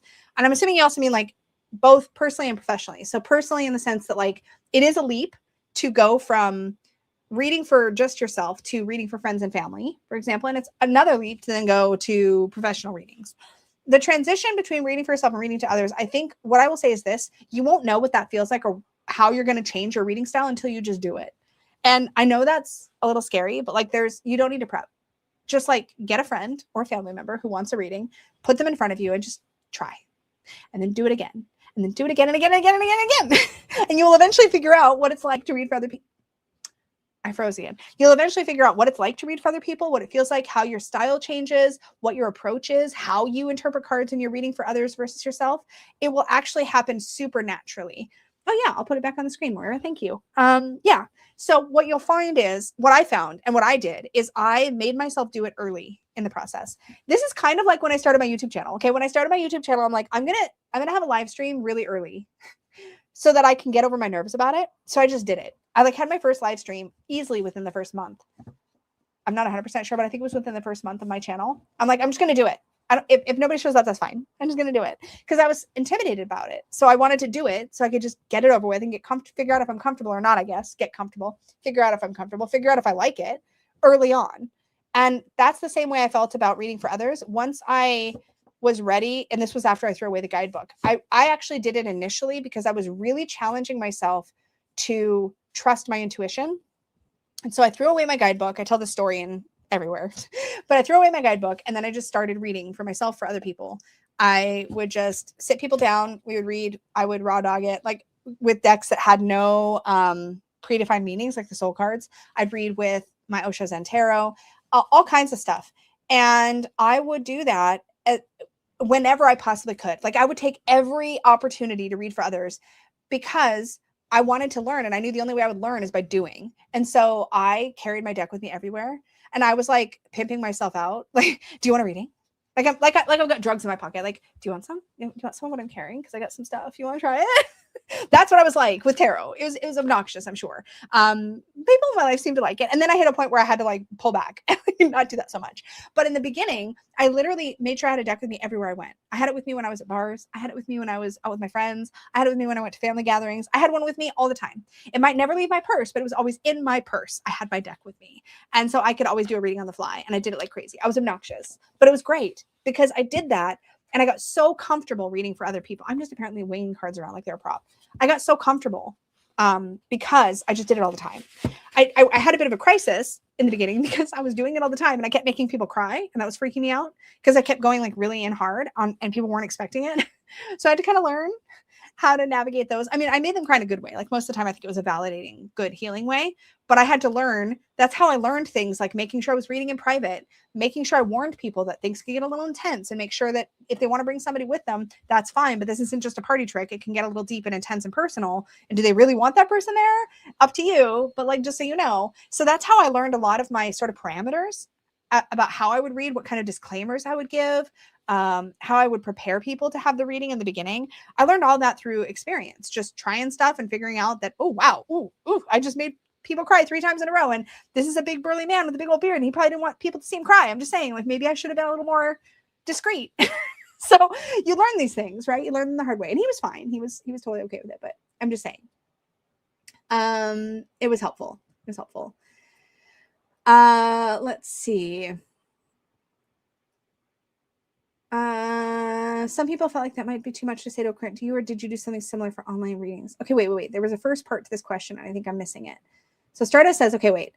Lisa, one of the discussions I've been having with friends is about how to set up for online readings with strangers. And my way is to prep them by saying, I lower my lights, meditate, light a candle and or incense, and center myself, and I invite them to do the same. Some people felt like that might be a bit too much to say to a querent. Do you, or did you do something similar for online readings? What I do when I'm reading in a professional setting, and since most of my readings nowadays are online, even though I haven't offered them for a while, I'm sorry, guys. Typically, if I'm doing a professional, like paid, I'm doing professional readings when I do them for members, but we do like 70 readings a day. So it's a little bit of a different format. But when I'm really dedicating to just one person and I'm reading for them online, I'm doing a video reading is what I typically do. So it's maybe a little bit different, but I'll walk you through what I do. And that is that I will always take a moment and center myself and center my energy and get grounded. I always do that. I will cleanse my space. Typically, I use a little shaker and just kind of like make sure the energy feels like it's cleared. Sometimes I will do a little bit of, usually I do both. I'll do a little bit of Palo Santo or something like that. Maybe a little incense, something like that. That's what I do for myself. But what I invite my querent to do, because I feel like it's the most accessible and it's the least woo. And I think that one of your jobs as a tarot reader is to kind of, this is my opinion only. Do whatever feels right for you. Always, I will say that. But for me, I feel like it's most accessible for the most people to keep things fairly grounded. But that's my approach. That's my style. So I keep things fairly grounded. And the way that I invite my querent to come into energetic space with me is I usually remind them to like take a breath, maybe relax, So I'll say, as I'm shuffling, just take a moment to like notice your body making contact with the chair you're sitting in or your feet on the floor. Feel that point of contact and just take a couple deep breaths and settle into this space with me so that I'm calling them into presence, but I'm doing it in a way that's very tangible. Breath and noticing body contact. Something that what that does, this is me talking from my yoga teacher place, okay? But when you get somebody into their breath, and you get them to notice physical contact, physical touch for a moment. So like noticing the weight of your butt in your seat right now, noticing the feeling of your feet on the floor or your hands on a table. and noticing your breath. Those two things do the same job in slightly different ways. Both of those two things immediately pinpoint you into the present moment. They take you out of the past. They bring you back from the future. You're not worried about the future, and you're not thinking about what happened yesterday if you're focused on your breath and how your body feels physically right this minute. The reason I offer both the physical sensation cue and the breath cue is that sometimes people have one works slightly better than the other, and the combo tends to be pretty effective. So I that's something I always did in all of my yoga classes, always brought people into physical body and also into breath. The neat thing about the breath is if you just have people pay attention, don't worry about how they breathe. You can invite them to take a deep breath, but mostly you just want them to notice their breath. Because if they notice when they're taking a breath in, you can do it with me now. If you notice when you're breathing in and you notice when you're breathing out, you can't be thinking about the past or the future because the breath is happening right now. You're noticing what's happening right now. So it's a really easy way for me to anchor my querent in the present moment with me. And usually that's all that's needed. We just need to get people out of their heads a little bit, out of the future, out of the past, anchor them in the present. And it really is effective. And it's quick and it's simple and it's not too woo. So that's what I like to do because I feel like that's something that is accessible to everybody. It doesn't make anybody anxious like they're doing something magical because not everybody wants to do that. You know, not everybody's comfortable with that. So it lets me kind of do that. So those are really simple ways to invite them into space with you, whether they're watching back a video reading or whatnot. If you're doing like a reading where you're providing them like a typed thing, then you could even invite, like, let's say you're giving them a reading report. You could just say in the beginning, hey, before you read this, take a moment to just notice your breath. No judgment. Don't have to breathe any particular way, or take a moment to like feel your feet on the floor, like wherever you're sitting, or feel your back resting against the couch, whatever's easy to type out. Have like a little precursor that just invites them to get present before they start taking in the reading. The other thing that I do is I remind my querent that how they take in the information from the reading is as much a part of the reading as how I'm delivering the information. Because let's be honest, let's say you have asked for a reading and you've had a really shit day and you just argued with your partner, and then you go to read the reading, you're going to read all your anxieties and fears into that reading. So it is important to, I think, to remind people that they want to be present, they want to be open, and also to be in a place where they feel like they can take in that reading or that information with an open mind, and also be able to pay attention to their own intuition as they read. Because I might say something like, it's time to let something go. Like I get the death card. I'm like, okay, something's got to be let go of. If they're present and open, they'll know what the answer is to what needs to be let go.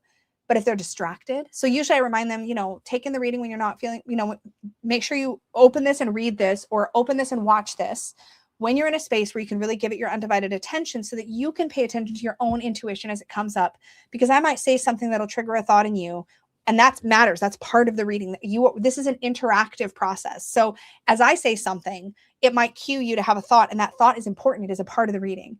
But if you're in a place where you're going to get interrupted all the time, or you've got a lot of chaos going on, like don't do it in the middle of your work day, for example, unless you've got a like quiet place you can go on your lunch break away from everybody to really take it in. So I will, with not so many words, usually remind people to make sure they're in a place where they can give it their full undivided attention and they're not likely to be interrupted. So those are some things that I might say. Okay. We'll do a couple more and then I probably will have to wrap it soon-ish. Benny says, how did you handle the court cards early on during that time? I don't remember. Besides, I remember struggling with them. I played with lots of different systems. I played with systems where whenever a court card came up, it was an aspect of self or the querent that needed to be addressed. I played with court cards in a way where every time they came up, they represented another person. I played with them where they represented personality aspects of other people. I've played with them where they only represent energy. I've played with lots of different ways to work with the court cards. And for me, it was 1000% trial and error. And I could not tell you exactly what my approach was at any given time. Now it's morphed to where I can intuitively tell, and that's the best way I know how to explain it, what the court card has to say. It might be pointing to an energy. It might be pointing to a relationship or an interaction with somebody. Sometimes it depends on if there's multiple court cards on the table. But most of my reading approaches have been organic over time, and they've evolved. So I would say I keep feeling it out. I just keep feeling it out. I think it's helpful to play with systems to see if any of them resonate. I think that can be really, really useful. So that's something to try. Oh, I'm so glad, Lauren. Thank you. So Rebecca says, so I'm really not ready, but I'm new and dealing with my own issues. Most of the time I can't speak verbally or have contact with others. Why I like YouTube can interact on my own terms. I love that. I think that's great. that you have a place where you can interact in your own way and in your own pace. Okay, I've got a couple more questions here, and I want to make sure I snag them. And then we will wrap up. Oh, there's another good question from Benny too. Okay, so let me see what I've got here. So we have, and if I've missed you, I apologize. BB says, hi, Lisa. Sometimes my daily draw, so energy obstacle advice or 1 or 2 cards, just doesn't make any sense or can validate after that day. What to do to understand the reading the way so that it clicks. Here's what I'll say. Before you pull your cards for a daily draw, know what the purpose is. This is actually, it seems so obvious, but it's not when you're not used to it or you're not practicing it. So here's what I mean. I'm just going to keep working with Midnight Magic because that's what's in my hands.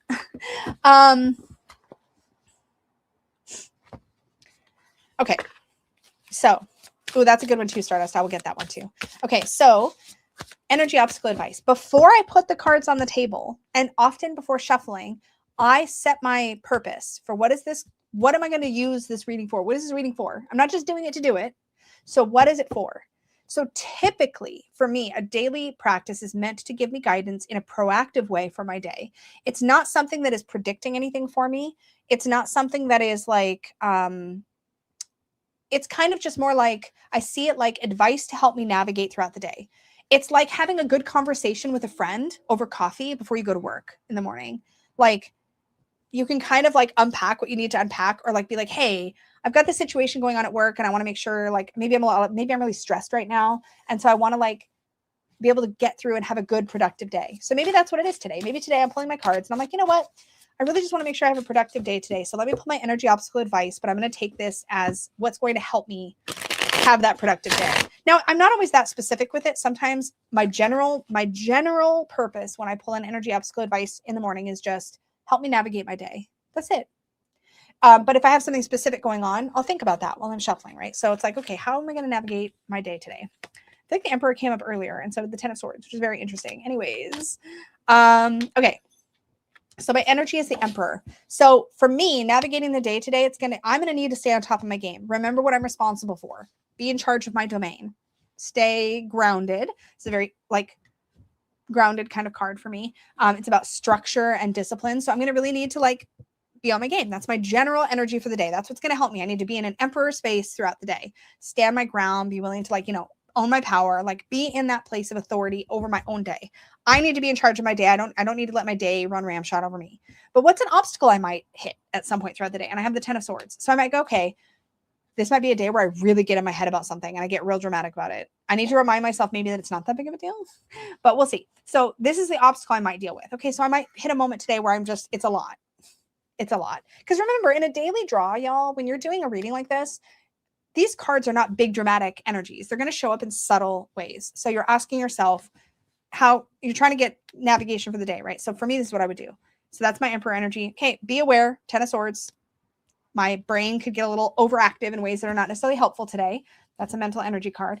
3 of Wands is my advice. 3 of Wands to me is about exploring new horizons, actually moving forward to the next step. Don't just get stuck in planning. So for me, when I see these 2 cards next to each other, it's like, ooh, I might get a little analysis paralysis. I might get a little bogged down with overthinking or catastrophizing and not actually taking any forward steps. So today I just need to 1 foot in front of the other. I need to move forward, get things done, etc. That's what's going to help me navigate my day. Now I've got my advice. It's up to me at this point to implement that advice. So I might make some notes about this for myself. I might journal a little bit for a couple minutes. And then I'm going to put the reading away and I'm not going to worry about it for the rest of the day.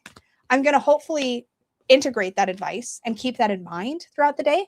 But there's nothing that I need to validate afterward because I've gotten my advice. The only question is, did I take it or not? It doesn't, if I never hit that dramatic moment in the Ten of Swords where I'm overthinking, it could be because I took the advice and kept putting 1 foot in front of the other. And then when that urge to catastrophize came up, I don't do it because I remembered my reading and I kept myself grounded and I kept myself in my power. So I didn't get an inaccurate reading because I wasn't forecasting. I was asking for advice. How my day goes after that is up to me. So that's how I interact with like a daily draw. So if it will always make sense, if that makes sense. It'll always make sense. I'll always get something useful out of it because all I have to do is go, okay, so here's my daily draw for the day. 2 of Wands. What does the 2 of Wands mean to me? It's a card of planning, of possibility, of seeing the big picture, looking at the horizon. It's also about some tension between my comfort zone and what's out there to be explored. So I would take this advice card and I would go, okay, well, I've got an invitation right now to maybe get a little beyond my comfort zone. So when I feel a little rigid today, when I feel a little locked into like my safety and my security, maybe I just open my mind a little bit, consider other possibilities. And now I can take that in as advice for the day and move on. And hopefully, because I had that advice, everything will go smoother and I won't really feel that tension the same way because I'm aware of it. So again, that is my approach. But the question is, when you go to pull your cards for the day, whether it's an energy obstacle advice or it's 1 or 2 cards for your daily draw, make sure you're going in with intention. What is the purpose? If it's forecasting you want, then you might have a different experience. And you might need to make sure, maybe you write down your forecast, but you make sure you write down ways it can show up that give some room for the day to play out how it's going to play out. I've never gotten a lot of use out of heavy forecasting, just generally. I don't find it super useful. I've done it, and I definitely do it in subtle ways all the time as just baked in. I just kind of do it without thinking about it. Like what might come up today is still a type of forecasting. But I don't do a lot of like what's going to happen today. Because number one, I'd rather set my mind right so that I can deal with whatever happens rather than anticipate whatever happens and get into like this vigilant mode where I'm just looking out for whatever it is to roll down the pike. I don't find that particularly useful. If you do, your experience may be different. And I can't give a lot of direct advice on like what to do if like you've predicted that you're going to have a fight with somebody or something and then the fight doesn't happen. Well, sometimes, and this is why predictions are tricky. When we predict something, we do a reading on that, then we know that thing might happen. And then ideally, especially if it's a bad thing, we're going to do the things we need to do to prevent it. So then is your reading inaccurate? Because you brought attention. Okay. Are you guys picking up what I'm putting down here? Let me give you an example. Let's say, I need like a really obvious card. Oh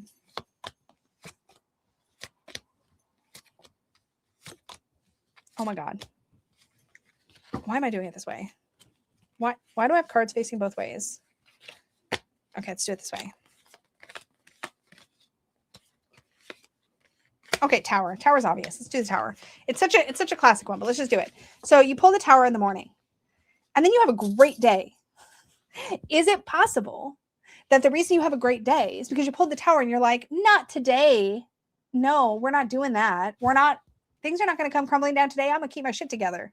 So you keep your shit together. And maybe at a time when you would normally behave badly and roll out this big catastrophe for yourself, you behave really well because you're like, I do not want a tower today. No, ma'am. No, sir. I'm not doing that. And so you behave really great. You're really patient with people. You handle things differently. And guess what? No tower. Was this an inaccurate reading? No. So that's why I find it difficult to sort of judge the validity of a daily draw when it's predictive, because ideally, if it's bad, you do the things possible to avoid or navigate in a way that's healthy so it doesn't feel as bad. Or if it's a good thing, we're keeping our eyes out for it. But I think we create disempowerment for ourselves when we overly rely on predictions. That's just my experience. Yours might be totally different. You might find predictions are wildly helpful and help you navigate your life in a way that is useful and gives you a sense of security. And that's great. And I think that's wonderful if you do, but that's just not my practice. That's not how it functions for me. Hopefully that was somewhat helpful. Stardust says, follow-up question. Do you do a follow-up question for recorded or typed readings? And I saw another question, but I don't think I snagged it. Here it is. Okay, yeah, I did. Here it is. As in, how are you able to manage if someone keeps sending more questions? Do you just say, maybe you would like another reading to address those additional questions? Here's what I do. Number one, I don't do follow-ups. Period. The reading is the reading. I've given you an answer. And listen, this might be a little hard ass, but I think it's important because I think it's important for us to do for ourselves too when we read. If you do a reading for yourself, if you ask the tarot, what do I need to know about the situation? How do I need to action it? And the tarot gives you answers.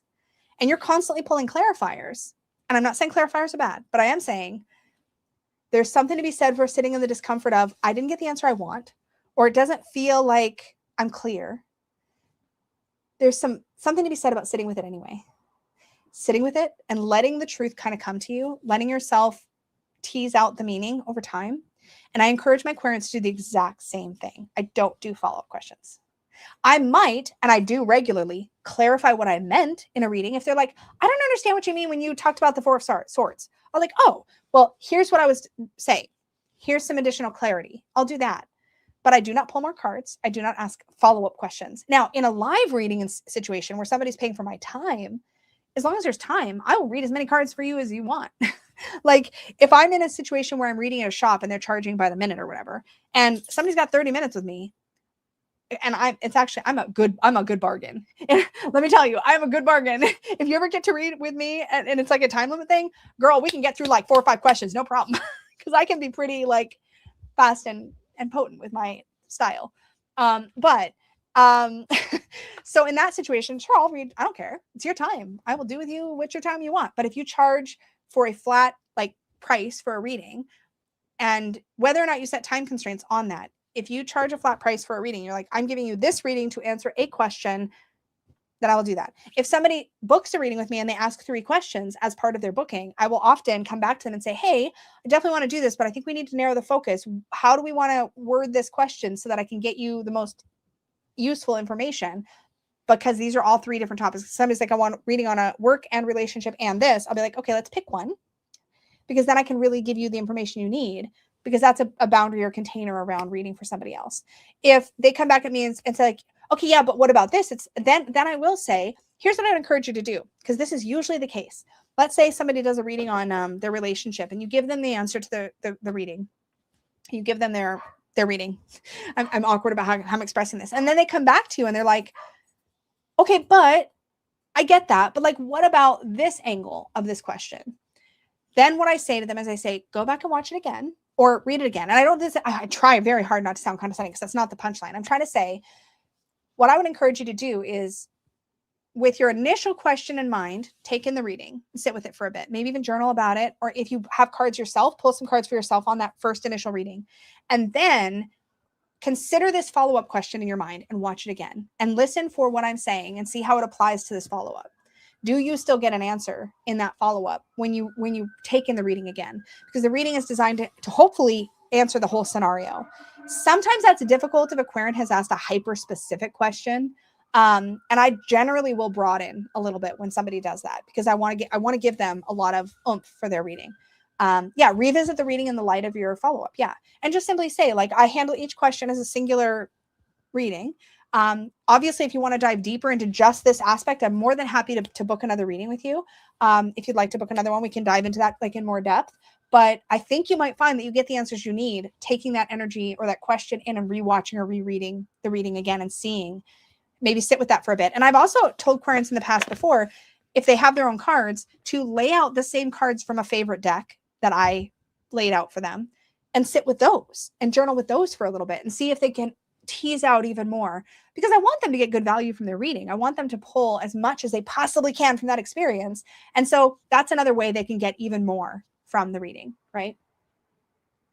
I keep saying I want to wrap it up, and then I just don't want to wrap it up. This is my own problem. This is not you guys. This is not you guys' problem. Anyways, I hope that was helpful, Stardust.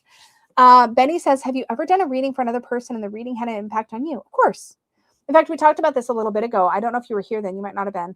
But essentially, it's not uncommon to do a reading for somebody else and then find yourself reflecting on it after, going, man, that felt like a message for me too. And if you feel that way, then there probably was a message for you too. The only thing I caution people about is to try to keep your focus on the querent during the reading, because it can be really tempting to sort of like get in your head about, oh, this feels like me. Oh, this feels like it's talking to me. And it's also super normal to relate to your querents and be like, I really feel like I struggle with the same thing. And I'll say that if that's the case. Like, let's say I'm doing a reading and somebody's like, I really have a hard time. Let's say that the energy on the reading says something about like, or gives the querent a message about like, not overthinking, right? Then I have no problem saying to a querent, yeah, I really struggle with this too. I tend to overthink a lot. So I get a lot of the same kind of energy when I do readings for myself. I get the same kind of message because it's something I have to always work on. Like, there's nothing wrong with that, but it is really interesting sometimes to sit with a reading you did for somebody else and think of how it applies to you. It's the same energy as when you give advice to a friend who's going through a difficult time, and then you kind of reflect on that after and you're like, wow, I can benefit from my own advice here too. You know, that's a very normal and relatable experience, I think. And then any insight into the Emperor reversed? Emperor reversed. So I don't reverse my cards very often. Sometimes I do. Sometimes in the vibe where I want to shuffle in reversals. But Emperor, let's flip him upside down. I don't know. I hate that. Oh, I'm not on camera. Hold on. Here's our reverse Emperor. We can look at him real quick and then I'm going to turn him around because that bugs the crap out of me. Anyways, I actually like my cards. Even if I bring in reversals, I always flip them around when I'm looking at them, talking about them, or whatever. Here's what I'll say. I find that the main keyword for the Emperor is often authority. And when you see the Emperor in reverse, you can reflect on how authority shows up in a shadowy way for you or for somebody else in your life. You can look at how you can also look at like things like power and think about how power shows up when it's being used for good versus when it's being misused or mishandled. There's a lot of different ways to interact with that energy. But I don't have like a specific, like, here's how I see the Emperor reverse, because I don't really reverse my cards, but I do look at light and shadow in my readings for sure. For sure. And I have another question here. How about stalker cards? For example, I received Emperor reverse, but having trouble understanding it. Oh, okay. I see what you mean. When I have a stalker card, if I have a card that's showing up again and again, I will usually do a reading and ask it what it has to teach me. That's my go-to, I will say. Pull it out intentionally. In fact, what I will do with a stalker card sometimes is, like in your case, it's Emperor reversed. So I would put the Emperor card into my deck. Doesn't matter if he's upright or reversed, because you know he's coming up reversed, right? And I would shuffle him into my deck, and then I would go through my cards and look until I find the Emperor, and I would lay out the cards that surround him, maybe 2 to either side of him, so that he's in the middle, and you got the 2 cards that were before him in the stack of cards, and then the 2 cards that were after him in the stack of cards, and then I'll read that to read what the Emperor has to teach me. So yeah, there's lots of different ways you can dive into stalker cards. For sure. So I hope that was helpful. Y'all, I have to wrap this up. We have been on here for about 3 hours, and I need to go get some food and get myself moving for the day. But thank you so much for hanging out. I will have another one of these. I like to try to have them once every month or 2. So keep an eye out for these for sure. I will definitely be back again. And as before, if you are in my channel membership, Badass Unicorns are able to ask questions in advance in a post when I remember to put the post up. I think I've remembered every time, but maybe not. I feel like I have. But anyways, Badass Unicorns get a little bit of a first crack at questions, and I put a post up in the days leading up to the stream, and then they can leave the questions on that post, and I'll answer those first, and then I'll take in questions from everybody else in order as they come up in the chat after that. So that's how I run these streams. As a reminder, if you're interested in any of my things or in seeing my newly updated website, here is a QR code for you, but it is supportivetarot.com. You can take a look. I have my courses up there, which I have Tarot Bootcamp for Beginners, which is a course designed for people who are really wanting to go in hard. This makes an excellent accompaniment to Tarot Bootcamp for Beginners. I'm just saying. I also have my free course on YouTube called Tarot with Training Wheels. You can find that playlist on my channel as well. But I also have a course called Intuitive Tarot Reading, which is a course that literally teaches this very cerebral but also really useful kind of methodology for how to learn to read intuitively. So if you're interested in reading tarot or oracle intuitively, that's a course I'm super proud of and love getting feedback on, because it was really fun for me to create and build that. So that's on there as well. And you can find my decks and my children's book. Is that it? My decks and my children? Yeah, my decks and my children's book on my website as well. And you can order those there if you are in US, Canada, Australia, New Zealand. If you're in the EU or UK, go to my Etsy shop, which is supportivetarot.etsy.com. And you can order my decks there. But never feel any pressure to buy anything that I've created. That's not why I'm here. I love the support and I enjoy sharing it with people. I've gotten a little bit more comfortable talking about the things I've created, but there's never any obligation. But please feel free to check out my new website, though, because there's some sneak peeks of my next deck project on there called Convocation of Witches, which features I froze again. It features elderly witches in this cozy forest witch magical sort of environment. And it's really sweet and cozy, and I'm really excited about it. And I'm hopefully bringing that to Kickstarter sometime this year. So that's where you can check out all of those things. Thank you all so much for hanging out with me. As always, an extra big thank you goes out to my Unicorn Fam channel members for supporting my work here. It really makes such a huge difference. And until next time, y'all, may your magic always shine from the inside out. Bye, guys.